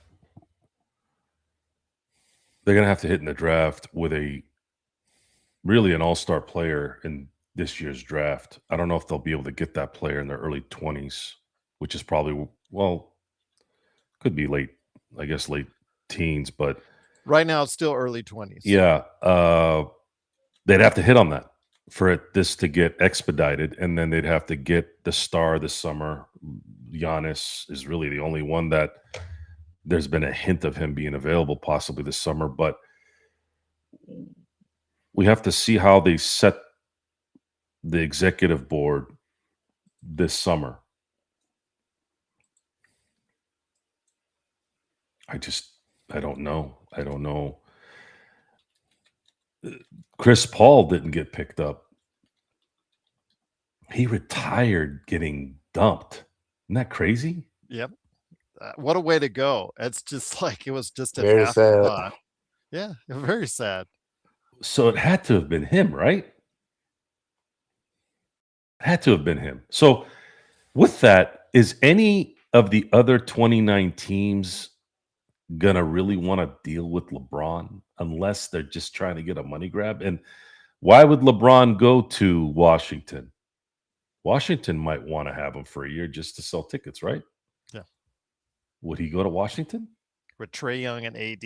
I don't know what they're trying to create So that's going to be the balance here. Where does LeBron want to go in this? all-star team of 2021. He's I going don't to know. want to sort of win, right? Go like to a team that has a chance to maybe compete. A ring chaser, so to speak. So let's figure that out. He's probably going to go back to the Eastern Conference. So what team would likely pick him up and pay him? Then you got to figure out, well, what would he be? If he wants to take a vet minimum, I think that's sure. Yeah, that would help. Would he go to Orlando? Atlanta? Does he finish off in Miami? Does Miami even want him? I don't know who the hell would want him.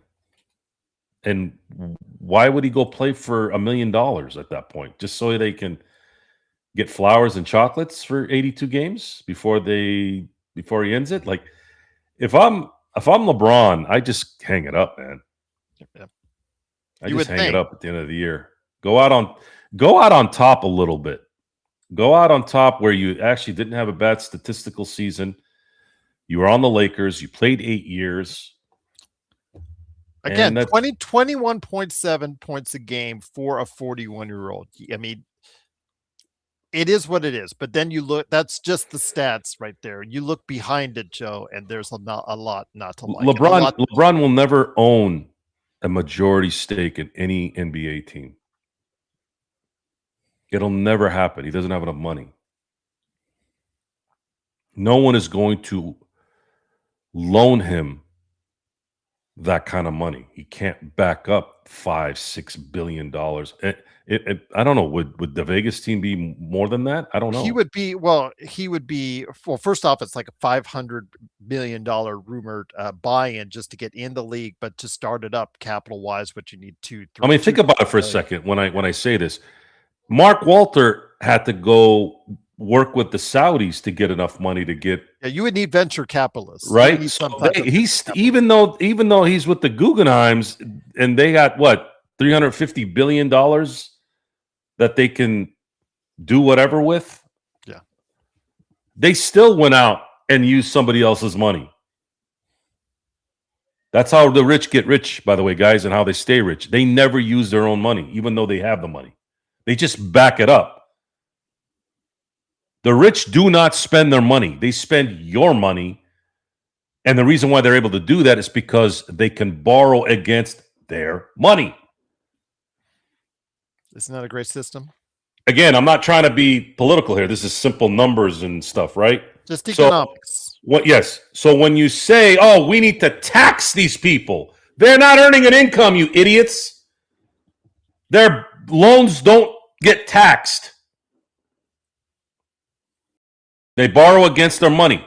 So let's say Mark Walter goes to the Saudi and goes, hey, can you loan me $7 billion? I'll do the 3, you put the 7, and I'll pay you interest for it, right? And of course, what do the Lakers do? I'm sorry, what do the Dodgers do? When I'm using them as an example again because, they get Shohei Ohtani for 700 bills. Oh, but it's deferred until next century. And in the meantime, they got that money in an escrow account earning interest, probably at 8 to 10%.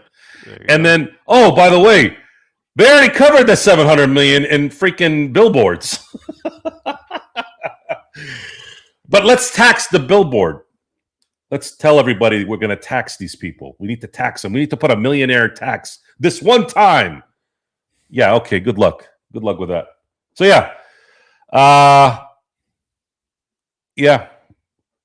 there's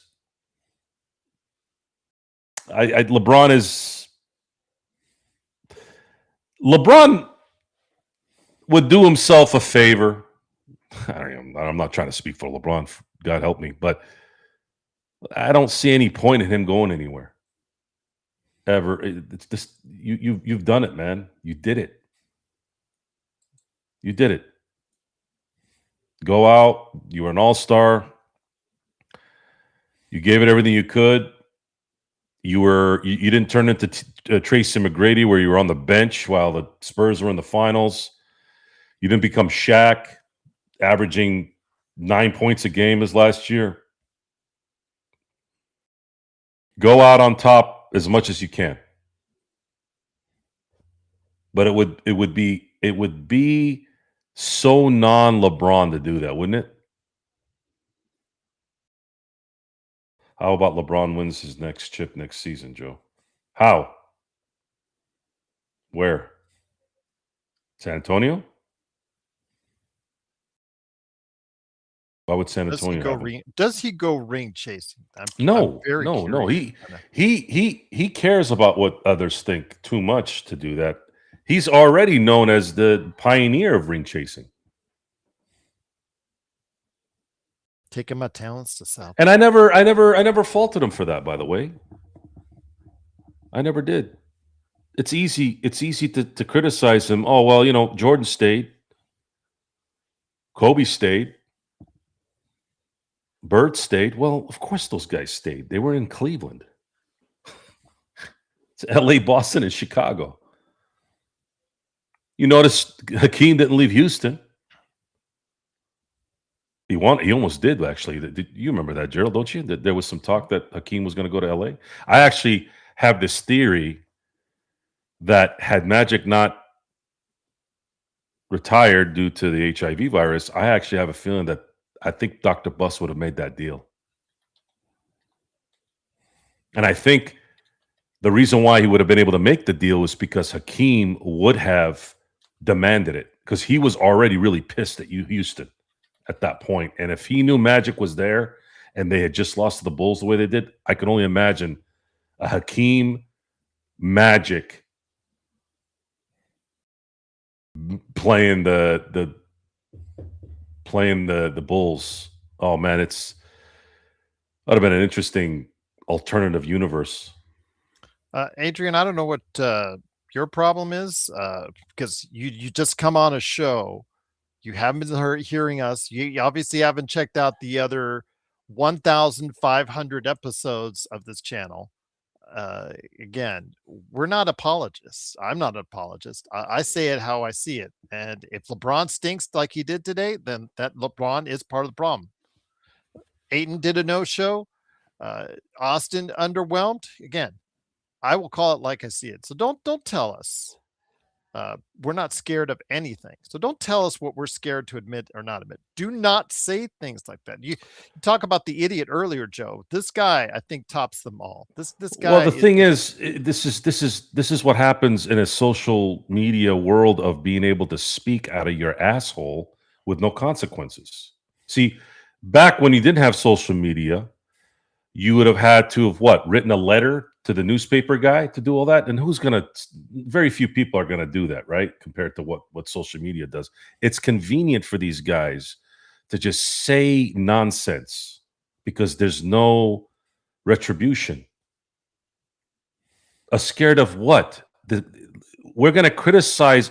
If LeBron James was making $2 million a year, why aren't we criticizing Jackson Hayes? Have you noticed that lately, guys? Gee, I wonder why. Now, I want you to put this in your mind with all your thinking. You all of a sudden, you're Negrodamus. You can predict the future and know what we're thinking, right? I want you to think about this for a second. Everyone, imagine Jackson Hayes making $52 million a year. How is the discussion on our show going to be the last month? You'd be scratching the walls. What the fuck is this guy? Why isn't he doing anything? Look what we're doing to DeAndre Ayton, who's making what, $8 million? If LeBron was making vet minimum money, I wouldn't even say anything about it. The guy's giving you 21, 6-6, making the vet minimum. Hell yeah, baby, let's do it. Hey, doing everything he can. You know what else would have happened, Gerald? If that was the case, Lakers would have depth. They'd have other guys helping this, and it's probably not a discussion. We would be tipping our hats saying, hey, LeBron, thanks for caring about winning your last year. How about that? How about that? That I didn't say Nostradamus, Mark. I said Negrodamus. You got to remember, I'm the generation of Chappelle. I know Negrodamus. I don't know Nostradamus. Rest in peace. Dave Chappelle? Yeah. Do you remember Negrodamus on Chappelle Show? No, but I'm just saying Dave Chappelle is alive because you said rest in peace. And I'm Well, just the like, guy that played Negrodamus, not Chappelle. okay. I'm just like, well, that's different. Okay, but you said You don't remember who Paul Mooney was? yes, I know who he is, but you That's said what I meant. He's well, you said passed away. Chappelle, and then the next words Yes, you it's said right Chappelle after that was, Show. but That's no, where it came from. you said Chappelle, and then you said rest in peace. So Chappelle Show. Paul Mooney. Sorry, I gotta freaking write a dissertation so everybody understands what more I'm talking clear. about. Yes, being clear is definitely a benefit being on the internet. But Lakers are 40. Well, Lakers You're just scared, Gerald. How about that? scared of According to Adrian, what is Courtney his name? Adrian. Yeah, Adrian Knight. yeah, man. Yeah. Hold on. Let me read it again. LeBron is your problem, but you're all too scared to admit it. LeBron was never Jordan or Kobe. JY again with Luke Kennard, they're playing right on him. So the Lakers have to find ways. JJ has to find ways to free up Luke Kennard to take those shots, but also Luke Kennard has to be more aggressive. You know, you go into detail why Luke Kennard is hopped from team to team to team to team to team when the guy shoots 45% to 50% from three. It's like, how does this happen? But teams are willing to just let him go at a moment's notice. Well, again, it's not the fact that he just maybe has defensive issues. It's just the fact also as well that he just doesn't make waves or doesn't demand the ball as much as he should. I mean, it's not all his fault. So let's not put on this on him entirely. He wants to be a team player when he gets there, Joe. And it's up to JJ if he understands that if he's not going to ask for the ball, you have to find ways to find screens for him to open up the offense so that he can get better looks, so that he can take it to where you pass the ball and say, hey, you've got to take it, man. You've got to take those shots. These are things, again, that you have to find and work out. I understand that Luke Kennard is not the most aggressive offensive player in the world. But when you say he takes no 3-point attempts and whatnot, that's it's a combination of the two when it talks about the team and Kennard not finding ways to get him open and to actually get him to take those shots. Well, the sad thing about this entire thing is the same problem the Lakers had at the end of last year after the Luka trade is going to be the problem this year. What makes it worse this year than last year is they actually have a guy, but the guy's not doing what he's supposed to do. DeAndre Ayton, if he gave a shit just a little bit, the Lakers probably win 4 or 5 games this year. He was a minus 24 today. Imagine if he was a minus 12, they would have won. Mm-hmm. And that's part of the little details. How one player can destroy. You remember Mark Aguirre, right, Gerald? Okay, you remember the trade that Detroit made? Detroit was reeling in 1989. Then Mark Aguirre was acquired. And they ended up winning a championship. And you know what set that team apart when Mark Aguirre arrived? Mark Aguirre realized that I've been in Dallas for, 8 seasons at that point? 9 seasons? 8+ seasons?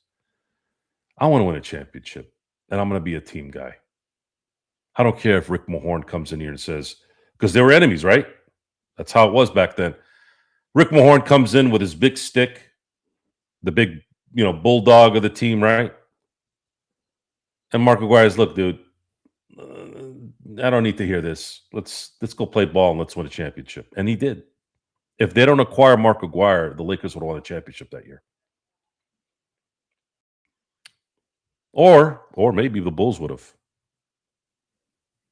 Because we still have to factor in that maybe Magic and Byron Scott still bust their hamstrings in that series, right? So if you don't care about winning and you're in a position of major need, you're going to be playing uphill as a team, and that's what the Lakers are doing right now. It's sad too because I was bringing up Jackson Hayes here, and to me, Jackson Hayes he's had his best year of his career this year, but he's not he's trying his best. He really is. You could see it, but he just doesn't have enough talent to do the things that this team needs. He's not a starting center. He's just not a starting center. Yeah, he's just not. They collapse on him, and he can't do anything. It's not in his game. But he's been great. He's been great this year for what he gets paid and the efforts he's put in and the little bit of improvement in getting the ball in the hoop. Hell, I think his free throw percentage has gotten better this year too, a little bit. But it's not enough. What the Lakers need is they needed that guy that can rebound. If they just had one guy that could rebound. However, the reality is if DeAndre Ayton could rebound, he wouldn't have been available the way he is. And of course, if Jackson Hayes could rebound, he wouldn't be available for all essentially the vet minimum. So it's kind of one of those things where, it's not if and when and what, it's dependent on the availability of what you can get at the time. And the Lakers haven't had a chance to really get anything because they can't get anybody because this beautiful collective bargaining agreement where everything needs to be equal and hard to do, right? It's almost like the way they've created the NBA is like they've regulated every fucking thing you can do. You can't wipe your ass without asking permission. You can't acquire anything of any kind of substance for your business without 400 different items that you have to go through. The NBA CBA is the California way of doing business, especially if you're in LA and San Francisco. For those of you who don't know what the hell I'm talking about, for my Australian friends, you all know as a country how they regulate there. For my Canadian friends, you know how they regulate things over there. And for those who are in Europe, you definitely know how things are going over there. It's the same in the NBA now. That's what they created. And if you've listened to my show and heard me talk about what the Major League Baseball situation is going to come about here in about 10 months, they want to create, or at least that's the word that's out there. It's all bullshit, by the way. They're trying to turn baseball into that because they can't handle greatness. And it's under this facade of fallacies. Oh, well, look at the NFL. It works in the NFL. No, it doesn't work in the NFL. You know who wins in the NFL? With certain gaps here and there, like it was this year, you have to have a franchise quarterback to win consistently and to be great.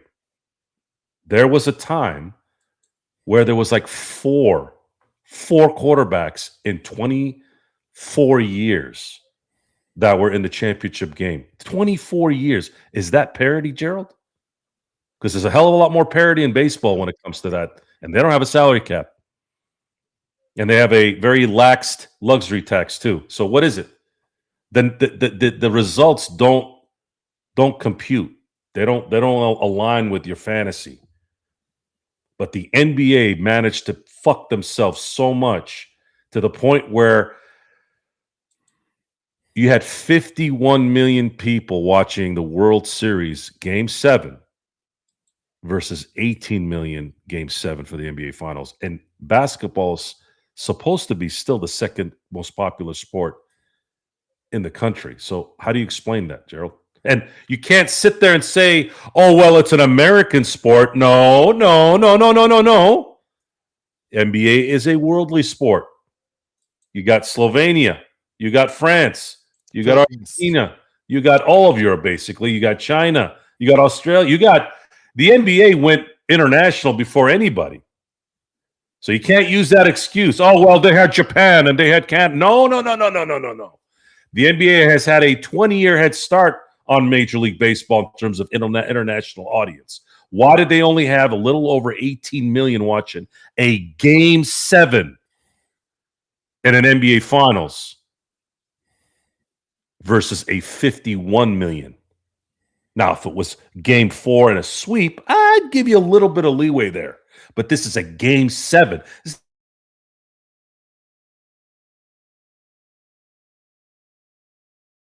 That league, and you have a 51-18 difference. That's the result of your stupid ass collective bargaining agreement. That is the result of parity. Fuck your parity. Because that's what baseball was getting in those games when the Dodgers weren't whooping ass for more than a year. We want to see dynasties as an audience. And I say as an audience, not everyone's a diehard. Most people want to just, don't they always say that, Gerald? I just want to see a good game.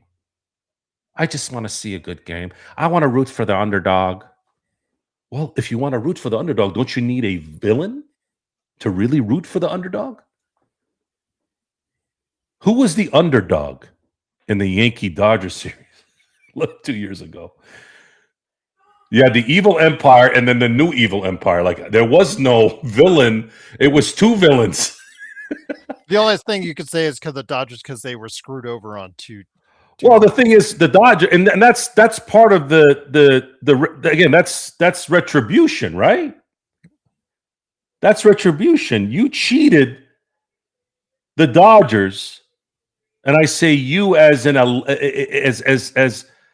as a league, as the commissioner. He didn't demand. He didn't. Well, I know what happened. It was. It's kind of like the FBI with mafia guys, right? They basically said, "Rat yourselves out, and I'll let this go." Right? There was a deal done, but that doesn't fix the problem. And the thing is, in that is if they weren't cheating, by the way, if the Astros weren't cheating in 17, the Yankees probably go to the World Series, and we would have been able to see Judge earlier play the Dodgers. And who knows? Maybe Judge doesn't struggle in the playoffs. We'll never know what that affected. Really know. We know a lot of it. Like Kershaw got ripped off from a World Series MVP. That changes the whole narrative of his career if he has a World Series MVP, right?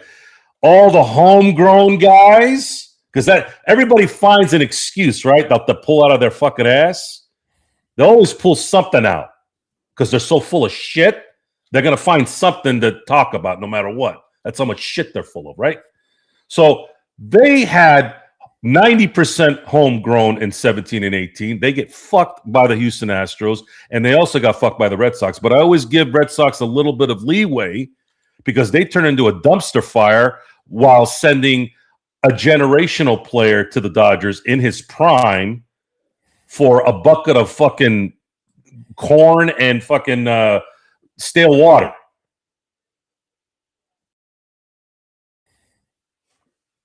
So much more fun to talk about baseball, it seems. There's no restriction, man. But why did we get 90 people out here in the room? Because they want us to go ahead and yell at each other. Well, because and that's something that yell at the Lakers. And that's something that's important to talk about. This we live in a drama-filled world. They want excitement, they want anger, they want energy. Hell, Jeff even hit me up while we were doing the show saying, dude, I must have accidentally pressed the show's button and all he heard was me yelling at that dipshit that was here earlier. We're here. If you're going to be a show, what is this show? It's about entertainment, right? Mm-hmm. Baseball, football, basketball. It's about entertainment. Don't listen. People talk and then do completely different things. You cannot sit there and tell me this league is going down the shitter when you have 51 million people watching your product in a time where you have so many other areas to go to watch things. It doesn't make sense. And it's sad too, because how often do you see the greatest players in the league be on the biggest stage, right? Like Aaron Judge was in the World Series 2 years ago. Ohtani's been in the World Series the last 2 years. And we're not even talking about the other series that we've watched. You know, you got to go through 1, 2, 3 sometimes before you get to the World Series. It's in the 50s and 40s, which is why we've been talking about how, you know, when we talk about NBA too, okay, there was a time where they only played one series and then they went to the finals. Now you got to play 3 series before we go to the finals. Now you got to have a play-in, and then you got to go into the playoffs. So I'm just saying, man, it's, I guess, judging to go off of Adrian's thing, being scared of LeBron. I don't know what the hell that meant, but I don't. There's no point in comparing anything really. It's really for just shits and giggles. But there's no doubt LeBron is the number one player of his era, and there's nothing you can really say that can change that. LeBron between 2010 and 2000, let's just say his decade was 2010 through 2020. There's no argument. As good as Steph was, as good as Durant was, you cannot put anyone above LeBron between 2010 and 2020. Just can't. And make it sound normal. It just, you can't. What did SB say? Mark was talking about the wonders of massages and how he prefers them. There is no point of a massage unless there's a happy ending at the end. You did have to go ahead and say that on the air. Okay, Mark, I'm going to throw this at you. Don't get sad.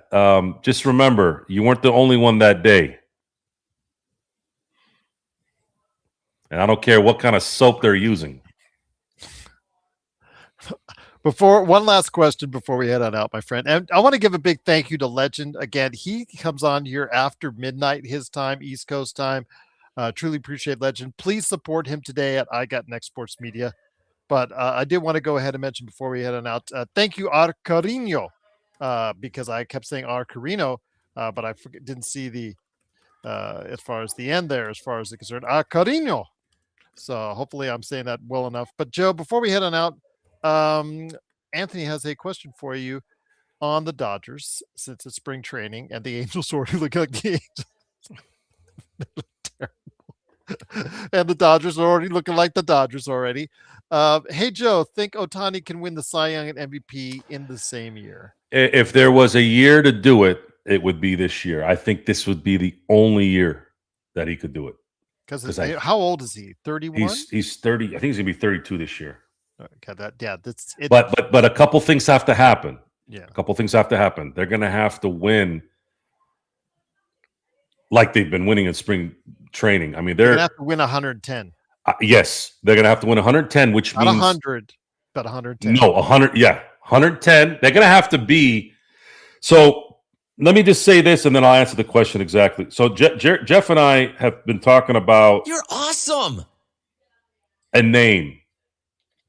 The 27 Yankees, the 98 Yankees don't have a name. They didn't really have a murderer's row. They were just, the whole team was badass, right? Yes. The 27 Yankees had a lineup from, I think, 1 to 6 that they called Murderer's Row. And at that time, I think the reason why they called them Murderer's Row was I think that was the time of Murderers, Inc. So they took that whole word and kind of made it into baseball, right? The lexicon of that current time. We need to make up a name for this lineup that the Dodgers are going to have. They're going to have a guy that hit 27 home runs last year, bat 8. And it looks like he's balling already this year too, by the way. And not Andy Pajes. So I think there's going to need to be a catchy name that flows. Right now I'm at deadline. DEAD line. Deadline. That's where I'm at right now.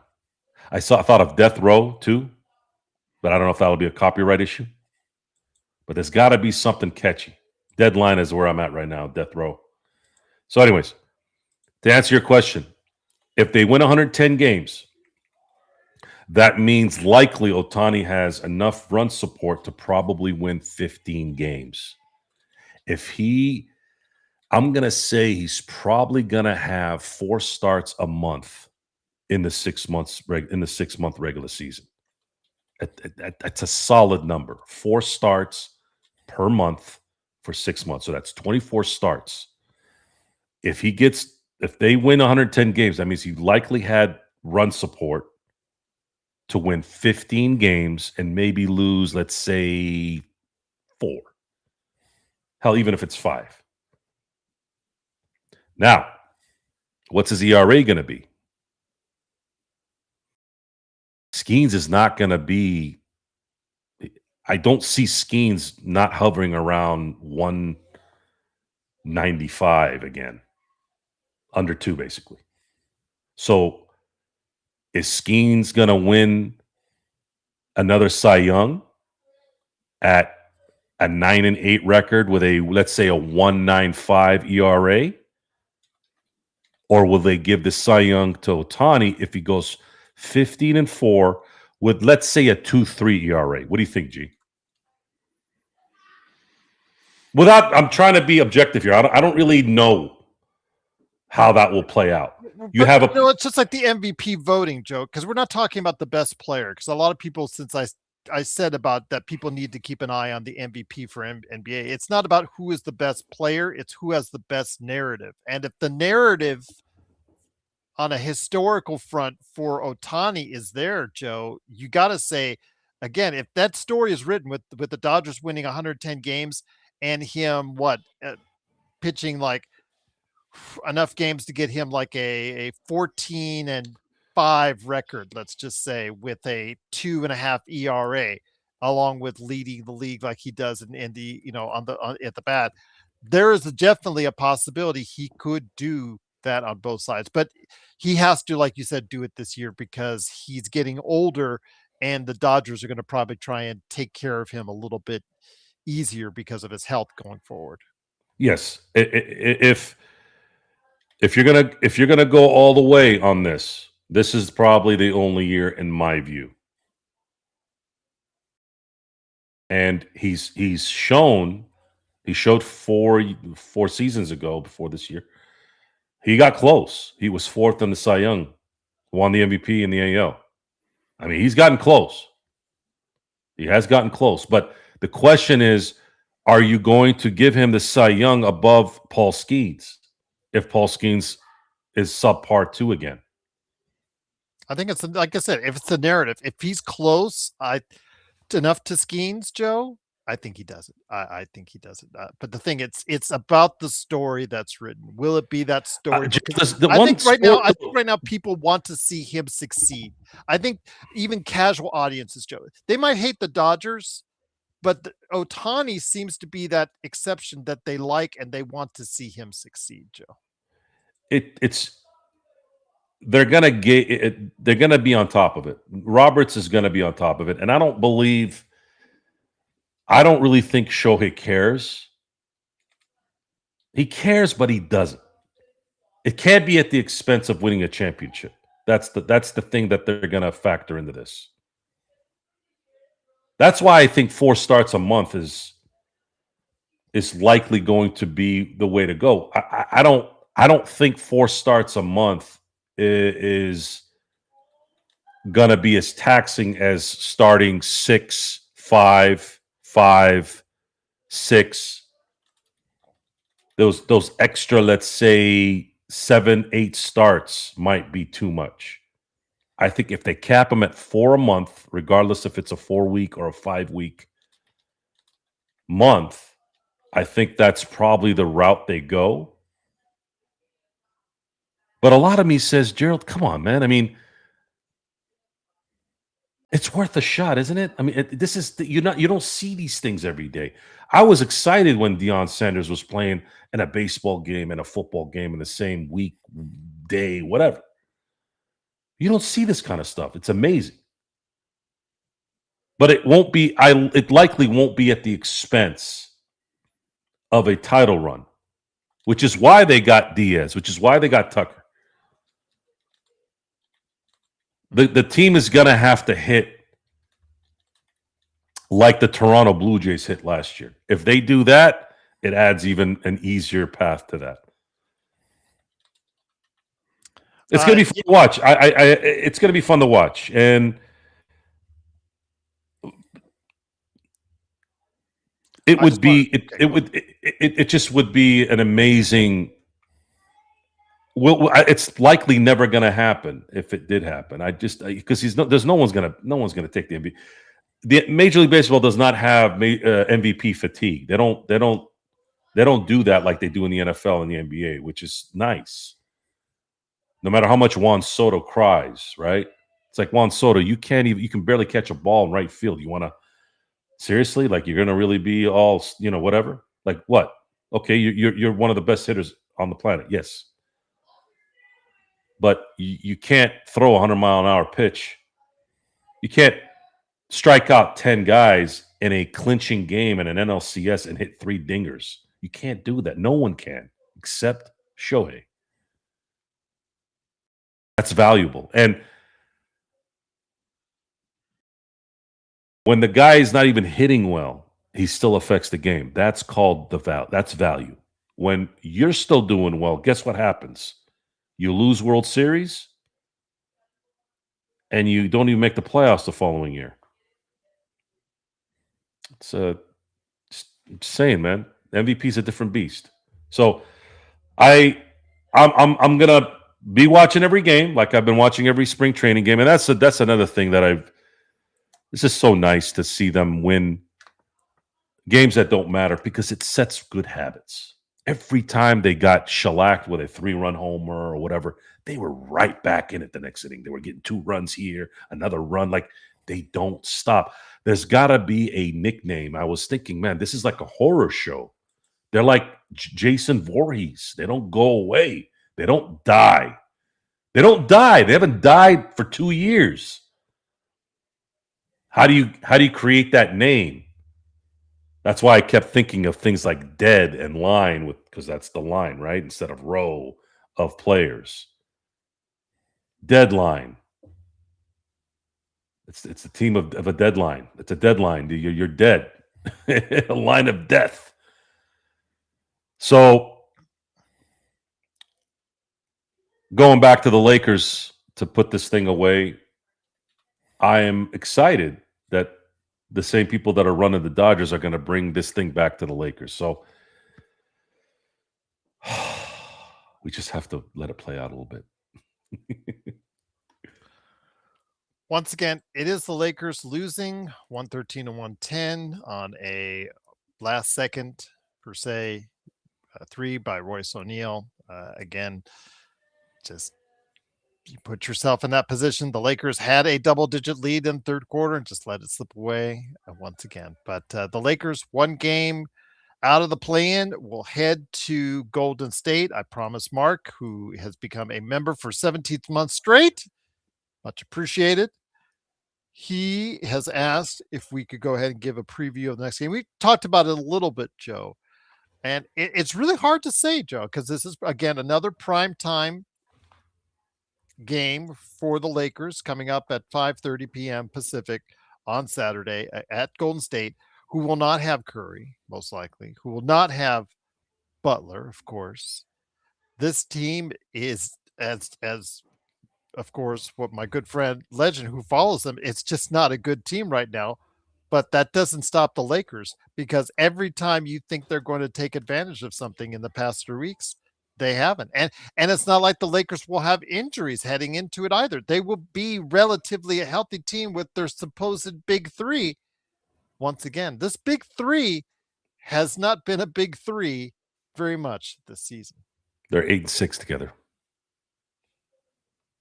And they're like negative 24. It's not good. No, it's not. They're not good together, guys. They're not. And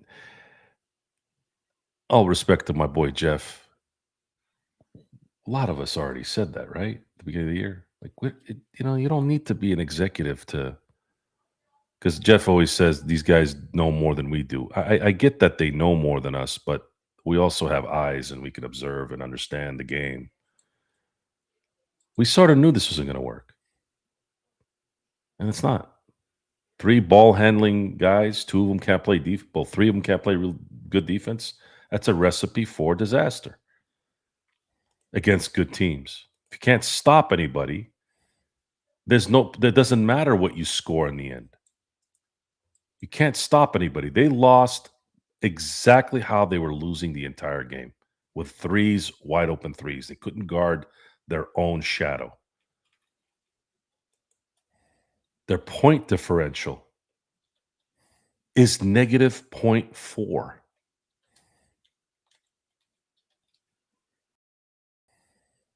Think about that for a second. Negative 0.4, and they're a 6 seed.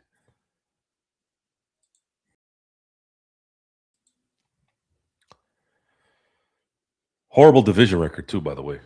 Yeah. They can't beat anybody in their own division, which is weird. They're under 500. Maybe they'll I don't know, maybe they'll turn on a switch. Somehow they're still leading the division, if that makes sense. But yes, the Phoenix Suns are literally a game behind them in the standings, in all facets of it. So yes. I blame Best League for all these problems too. Not the one who is. No. He came in. He came in like a cowboy and left like a jackass. Okay. Like a burro. Again, the guys like that don't. They're like the stupid ref in wrestling. They see this. They see the. They don't see the guy getting hit with a chair, and then they'll count 1, 2, and 3 for the guy that hit him with the chair. But yeah, I blame all the problems on Best League. I mean, if you want me to be, frank. We will find out, but it is the Lakers heading. But I'll be in Arizona not this weekend, next weekend. Power of the people. So you're next weekend, you said, right? Next weekend, I will be in Camelback. Hanging around a good team. It's the Dodgers are not we're talking about an iconic team in the making here. If they three-peat, think about this for a second, G. They will have won 4 championships in 7 seasons. And they will have won 26, 37. Let's say they avoid the wild card this year, which I think they will. So that's what, 12, 13, 26, 37. They will have won 48 playoff games to win 4 championships. 48. So when the Yankees went on their 5-peat in 49 through 54, they won 5 in a row. All they had to do was win 20 games.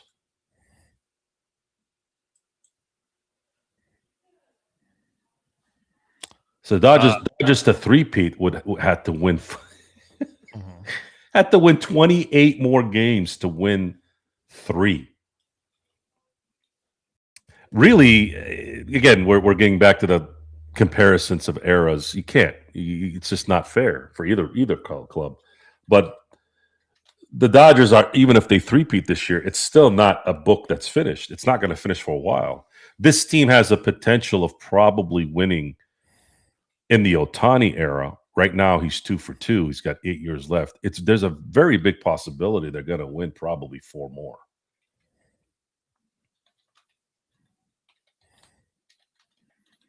I do remember the first time I went to a Lakers game at the LA Forum. Seats were not the greatest. I was actually we were near a post. You know that commercial that you see in the for State Farm, I think, with J.K. Simmons, where the guy is sitting in front of a post. That was almost us for my dad and I.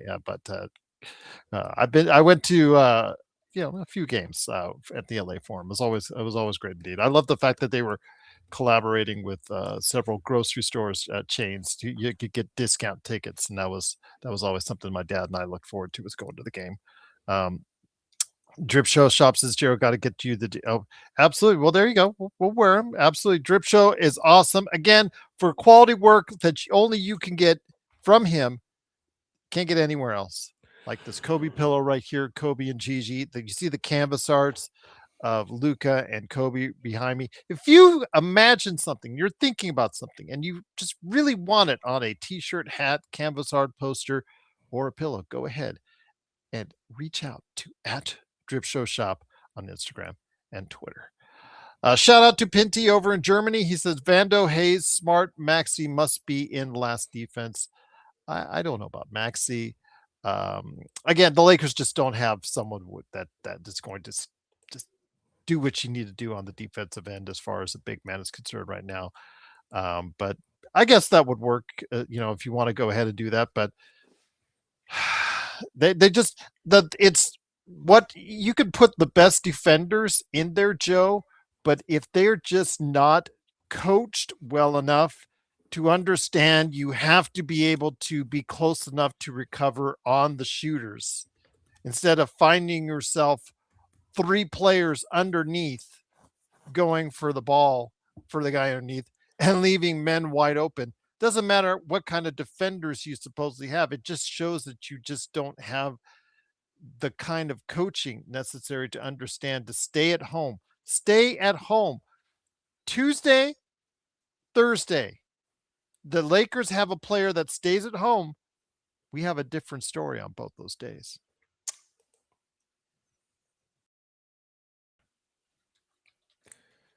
Sad. Bando didn't even play tonight, did he? 6 minutes. So he didn't really play. And then we had DeAndre Ayton play, was it 26 minutes and gave us a whole 2 points? Yeah. It's beautiful. Such a Clint Capella game, isn't it? Wasn't it? Yeah. He also said, Pinty, and again, thank you so much for your generous super chats. Truly appreciate it. He said, did not get the rebound again at 108, 108. Now, they only lost the rebounding battle by 2, Joe, but I think you made your point clear. They're not getting the rebounds they need at the time they need it. Thus, like we saw on Tuesday, when they lost that final shot with Wendell Carter getting that offensive rebound. Today, again, they did not get the rebounds when they needed them the most. It's just the little things. If they did the little things, they would have won 5, 6 more games. It's that simple. Think about that. Think about it. Today was the anniversary of Falling Down coming out in 1983. So I thought about that. Remember there was a scene with, what's his name?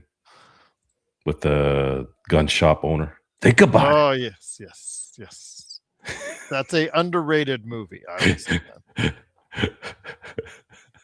So it's a good movie to watch, to know that whatever you feel is going on now isn't new. I think people have prisoners in the moment mentality. There were a lot of people in the 90s. All you see right now is, oh man, I wish I could go back to the 90s. Things were so great. Watch Falling Down. A lot of the problems that were going on in 93 too, guys. It's revisionist history at this point. But yeah, it's a pretty vulgar scene, but funny. Pinty says bench Ayton, wave Maxi, and get Chris Boucher. I don't know at this point what he can really do, because the Chris Boucher that showed some kind of talent in Toronto didn't really get a chance to show it very much in Boston. But again, he probably would be better than Maxi, and at this point, Ayton, you never know what you're going to get. It's just like a box of chocolates. You just never know what you're going to get, Joe, with Ayton at this point. So why not?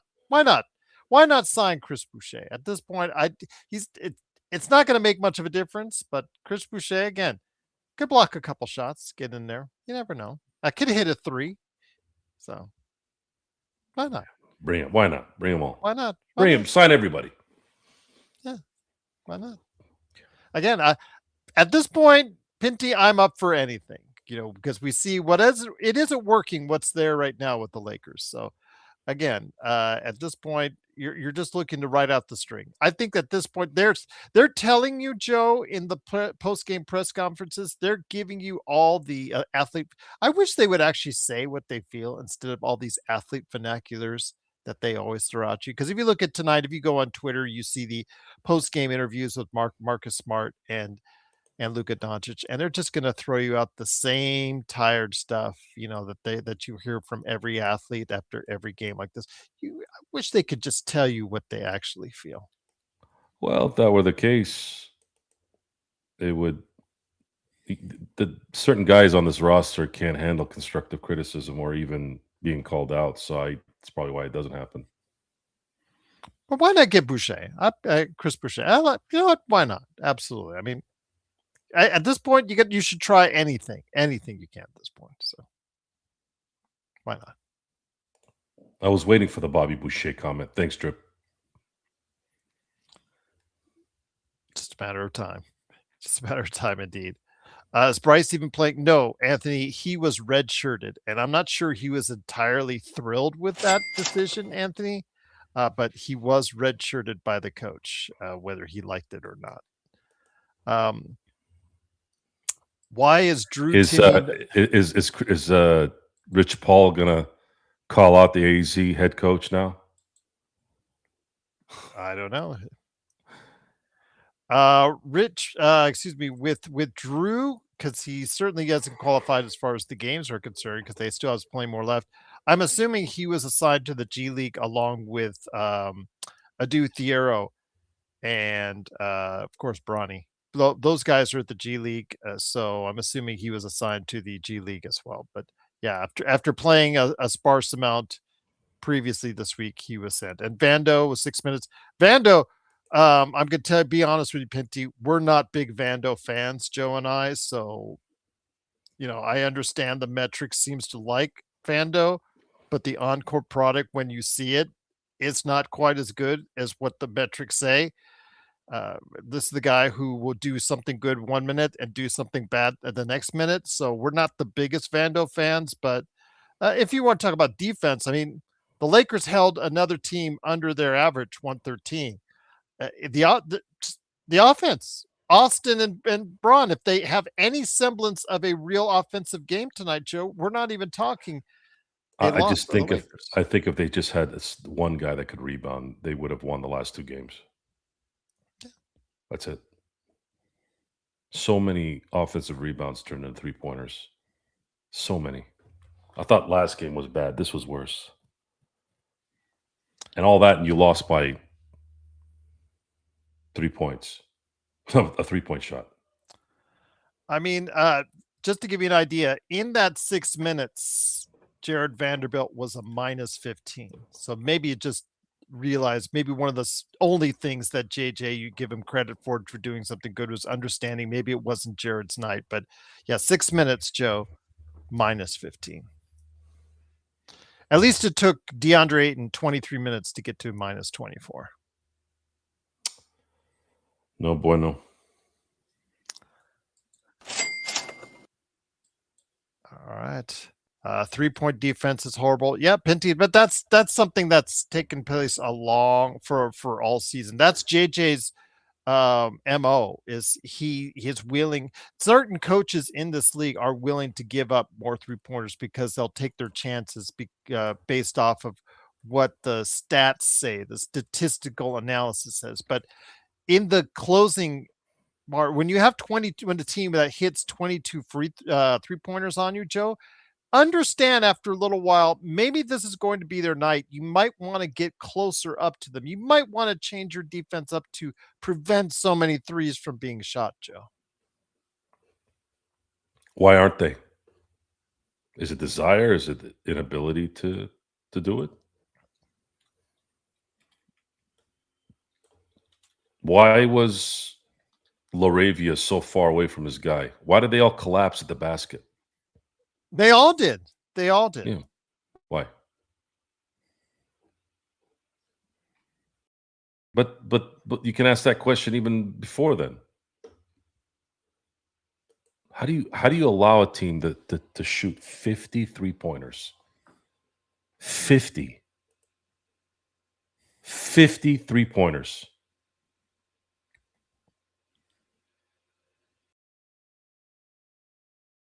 There has to be some negligence there. It can't be just they're moving the ball really well. This team didn't even have arguably their two best players in this game, and they still were able to move the ball.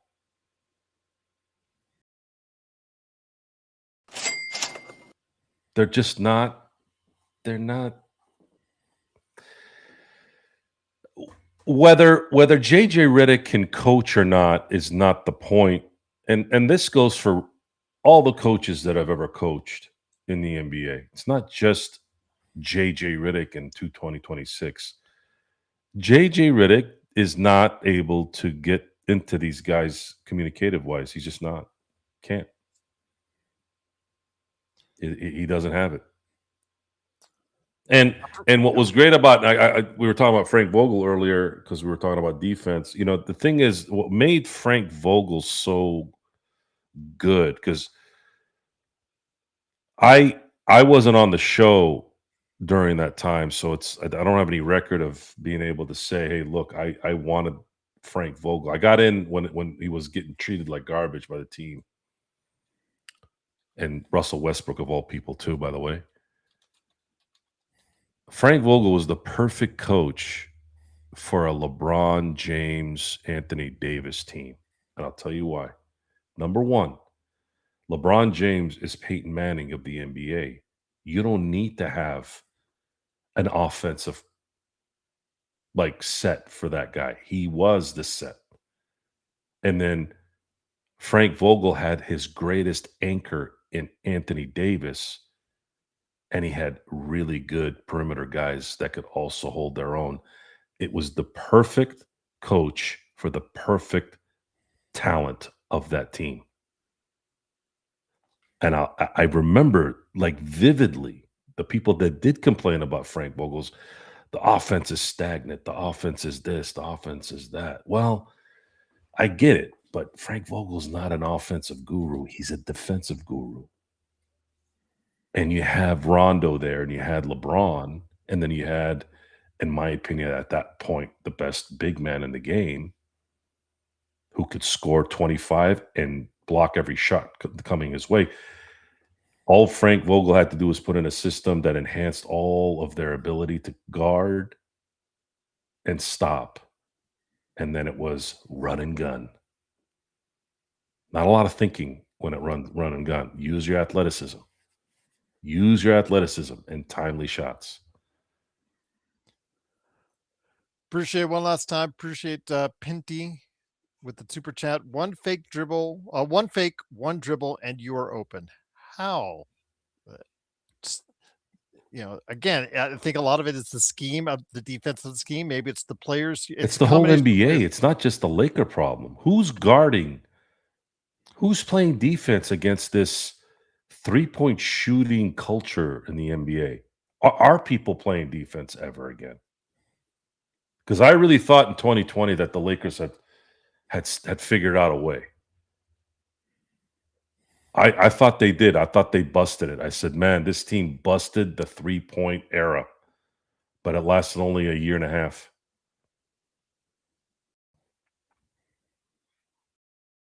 It's definitely a shame, indeed. It reminds me of the Steel. Sorry, it reminds me of the 49er West Coast offense in the late 80s. They're running rip shot. Right, this is a rim shot, right? They're running rim shot. Is it rim shot? And it didn't seem like it was that complicated of an offense, Joe. Well, the thing is, when you have an accurate quarterback and everybody knows where to be, it becomes much easier for everybody because no one can catch up to it. The defense couldn't react. Although Dick LeBeau did create the zone defense to combat it, and he got close. If Lewis Billups doesn't drop that interception in the end zone in Super Bowl 23, Bengals might want to probably Bengals win the Super Bowl. But anyways, then the K gun came in, which was an offense that didn't let you breathe for a couple of years. But then the Giants were able to keep the Buffalo offense off the field virtually the entire time in Super Bowl 25. And even with that, even though the Bills only had the ball for 19 minutes, Scott Norwood just needed to go a little bit left, and they would have won a Super Bowl, and that would have changed history. God knows what would have happened after that had they won that game. And maybe they don't go to 4 straight because the motivation played a big part in going to the Super Bowl every year as they lost. But the NBA, I'm gonna be sitting and waiting to see which team constructs the team that stops this 3-point culture. I'm curious to see if that'll ever happen. We'll find out. But again, perimeter defense failed. The Lakers has 22 3-point shots and a last second three by Royce O'Neal put the Suns above the Lakers 113 to 110. They're now within a game of the Lakers in the Pacific Division and overall. So the Lakers are a game out of the play-in as they head to Golden State on Saturday, indeed. But thank you so much again to everyone that for stopping by, even the haters that came on earlier today. I think someone mentioned earlier in the show that said we couldn't go 2.5 hours based on the Lakers losing. Well, it's 2.5 hours. Wasn't there a numbskull a few weeks back that said we only show up when the Lakers win? Might have been. These losers are hard to track. They seem to just come out of the woodwork like roaches. Yeah. They talk tough online though. And if they said that, my problem. I'm They have hoping my They have response. that going for them. They talk tough, and I go about my day in and day out. I don't ever run into any problems with people mouthing off to me. So it goes to show you that little screen that they hold while they're spanking their monkey with the other hand, that's their defense. They're sitting in the little room that they're in, and they're protected. Thank you, Arcanino. Appreciate you stopping by. Actually, Carino had a question about. I'll mention this real quick. Oh, okay. I don't. There's a lot of restricted free agents in this particular the talent in terms of talent. A lot of restrictive free agents. So if we're talking about unrestricted players that would benefit this team,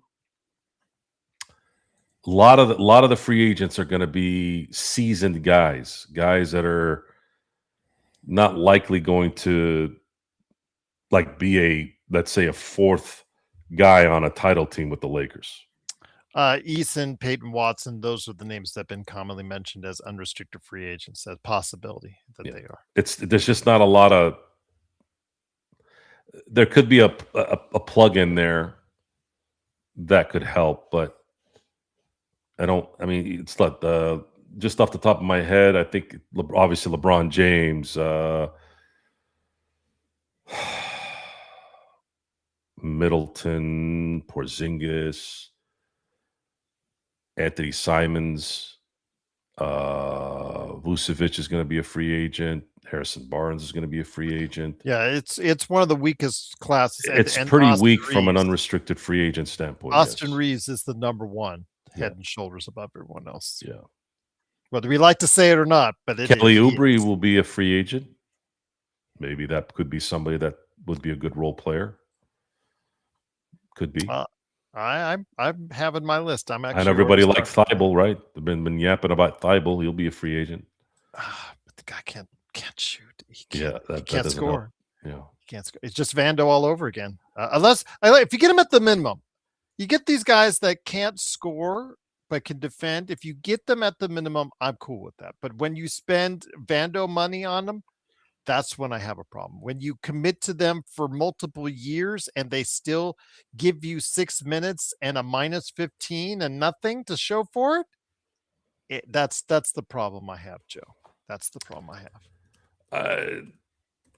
I think the focus right now with the Lakers, especially according to what they did here this last day or so, they're hiring of Tony Bennett, former Virginia head coach.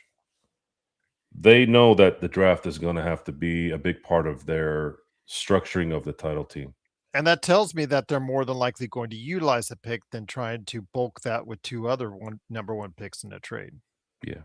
Maybe they tell Nah, I don't know. And they also might buy into the second round. They don't have currently a second round pick, but there are teams with multiple second round picks that they might be interested in. Who knows? There are some good second round guys that might fall in a deep draft. A lot of guys in the second round might be gettable, and if that's the case, they could actually do something right for once. Because, for instance, right now, Adu Thiero is yes, he's been hurt, but that has not worked out so far for the Lakers. Again, there's still time for him to turn that around, but it hurts because guys drafted after him, like Maxime Ronald, when he goes off for 22 tonight for Sacramento, that was someone that we could have picked instead. And just these decisions that are made by Rob Pelinka time and time again, just the talent evaluation skills of Rob Pelinka is just, it comes back and bites you every single time.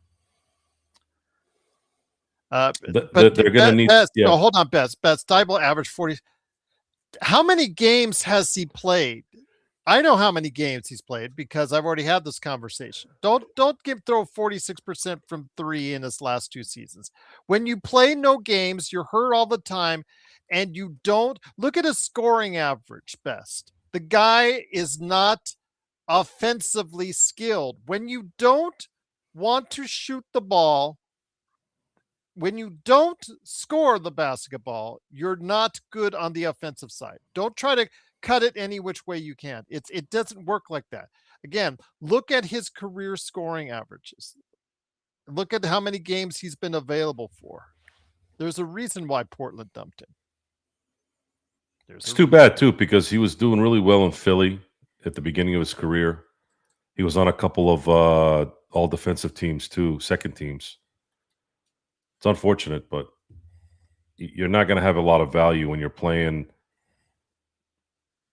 15 and 7 games in 2 years. Yeah, again, you cannot use that 46% again because that's 22 games in 100 and well, I guess not 100 yet, but that's pretty bad. 22 games in 2 years so far. 2 years. It is over 100 games. Yes. So yeah, you're at 82 plus 82. That's 164 games. Well, not quite yet because of the season going on currently, but yeah, I get. Yeah. So let's say he ends up with what, 22 plus what, 20, 42 out of the 164. Yeah, best league, but he doesn't shoot the ball. His career high ever is 7.5 points a game, and that was when he only played 15 games. He does not want to shoot the basketball. It doesn't matter how efficiently he shoots it. We just talked about this with Kennard. If he doesn't want to shoot the basketball, then it doesn't really help you. Even when he was averaging 27 minutes a game, he was only averaging 7 points a game. So, Best, you can throw out all those stats you want at me. The real story is told within there. You have to just look and understand. He is just not an offensive player. We are dealing with another Vando if you pick him up. But if you pick him up for the minimum, nothing. If you pick him up for the minimum, I'm cool with that, but no more than the minimum. You guys want to spend like 7, 10, 12, 15 million on these guys, and they're just, why? They don't play in the playoffs. You guys, all you worry about is the regular season. Ask yourself when you pick up a player like that, is he going to get substantive minutes in the playoffs? And when you come back to me and you say, Gerald, you're right, you'll understand. So there you go. But I appreciate everyone joining us. It is, of course, I don't want to pick on Best League. You already trashed Best League enough, so I don't want to pick on Best League too much. Yeah, Best League just has a habit of going from best to worst regularly. It just keeps Caruso going back and averaged forth. 6 points a game. True, but he makes an impact in the game. If Thibault made impacts in the game, Best, would he have been dumped by Portland? Ask yourself that question. When these guys are dumped, when these guys are moved from team to team, ask yourself why. Oh, but it can work out with us, Joe. It can work out with us. Luke Kennard is going to be a 15-point game player. here with us because I know it didn't work out with those other teams, but it's going to work out for us. Ask yourself why. Intel, let's do Saturday. We'll do There you go. Saturday. Come to the show on Saturday. We'll have some shots. You should meet up with Joe at spring training, my friend. My birthday is on Sunday, so it'd be a nice, drinking eve time. Arcarino said low-key it would be cool to go to a Lakers game with the chat. Yes, absolutely. Yeah, we'll do that. Better do it this season. Legend is on the East Coast. I don't know if he can do it. John could come down. He could make it work. Better do it soon because the prices are going. We didn't even talk about that because you were not here that day that they announced it, that the prices are going up quite a bit for next season under Mark Walters' regime. Yeah, I got to pay off that the Saudis for. That's how you do it, Joe. That's how you do it. Remember, guys, never use your own money. Not even to pay your bills. How?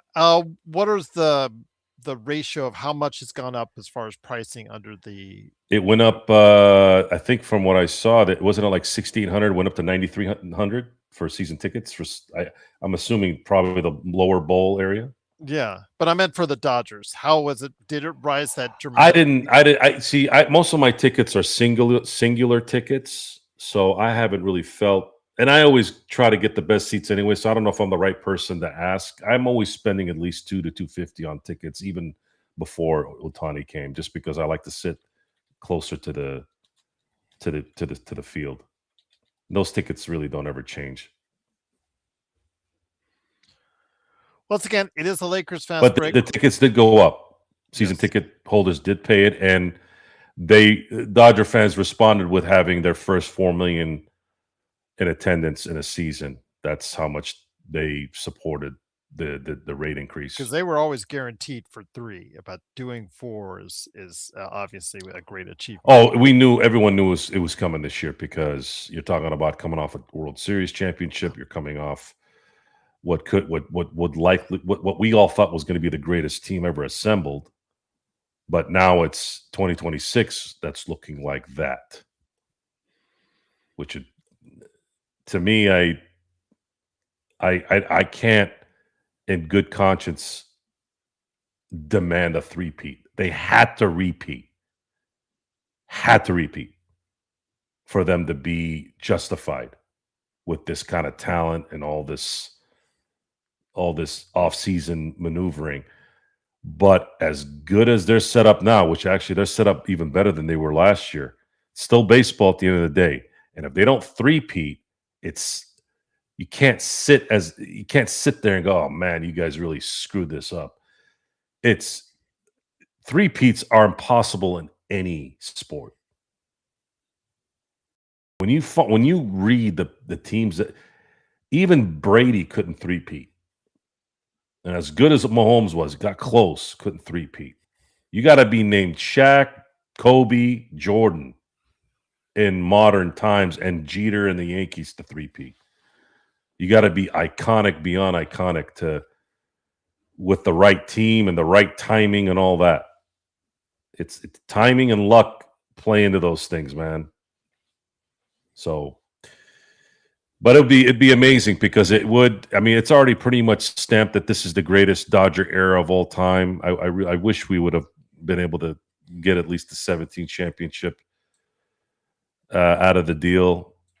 Would be nice to have kind of that 13-year window be a little bit more stretched out. But if the Dodgers three-peat and win 4 of 7, there's no more, not even a hint of denial of anything in terms of a legit dynasty. Oh yeah, and they're not done. They're not going to be done, guys. These guys, dude. If you've been watching the spring training games, man, I mean, you got some guys that are coming up that are going to really. It's not even fair. It's like drafting. It's like the Celtics and the Lakers in the 80s when they were winning championships, and then they were picking first and second in the same year.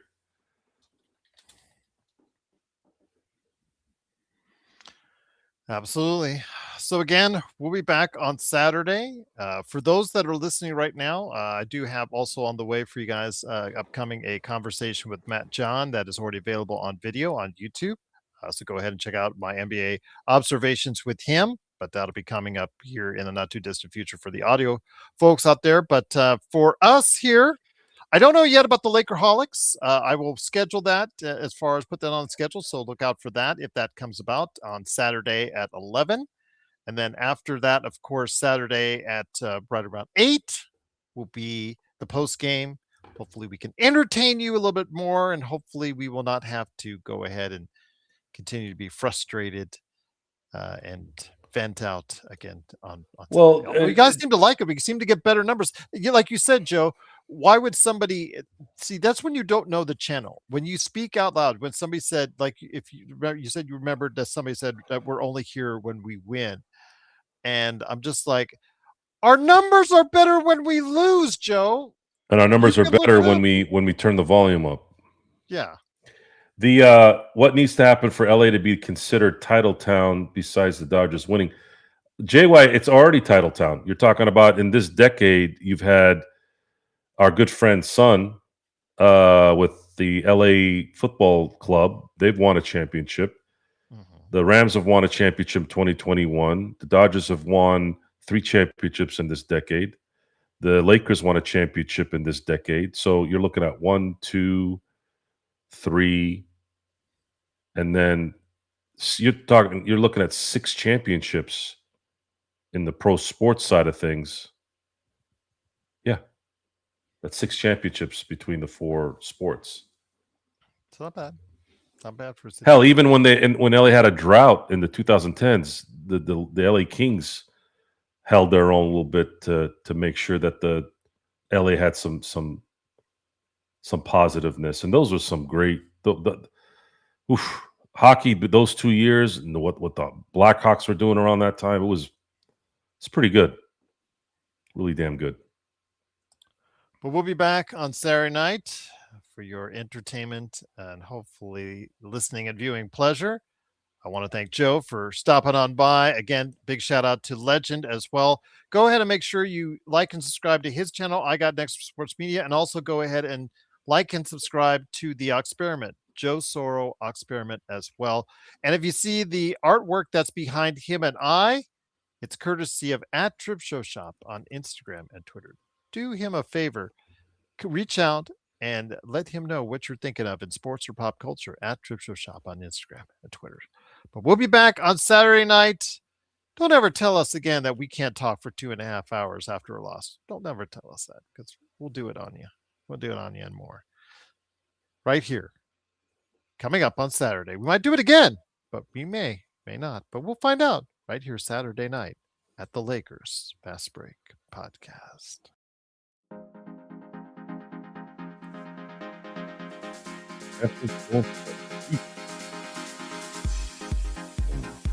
What? So, can the Dodgers and the Panthers three-peat at the same time? That's an interesting. I'm gonna look back and see what teams three-peated at the same time in the 4 major leagues.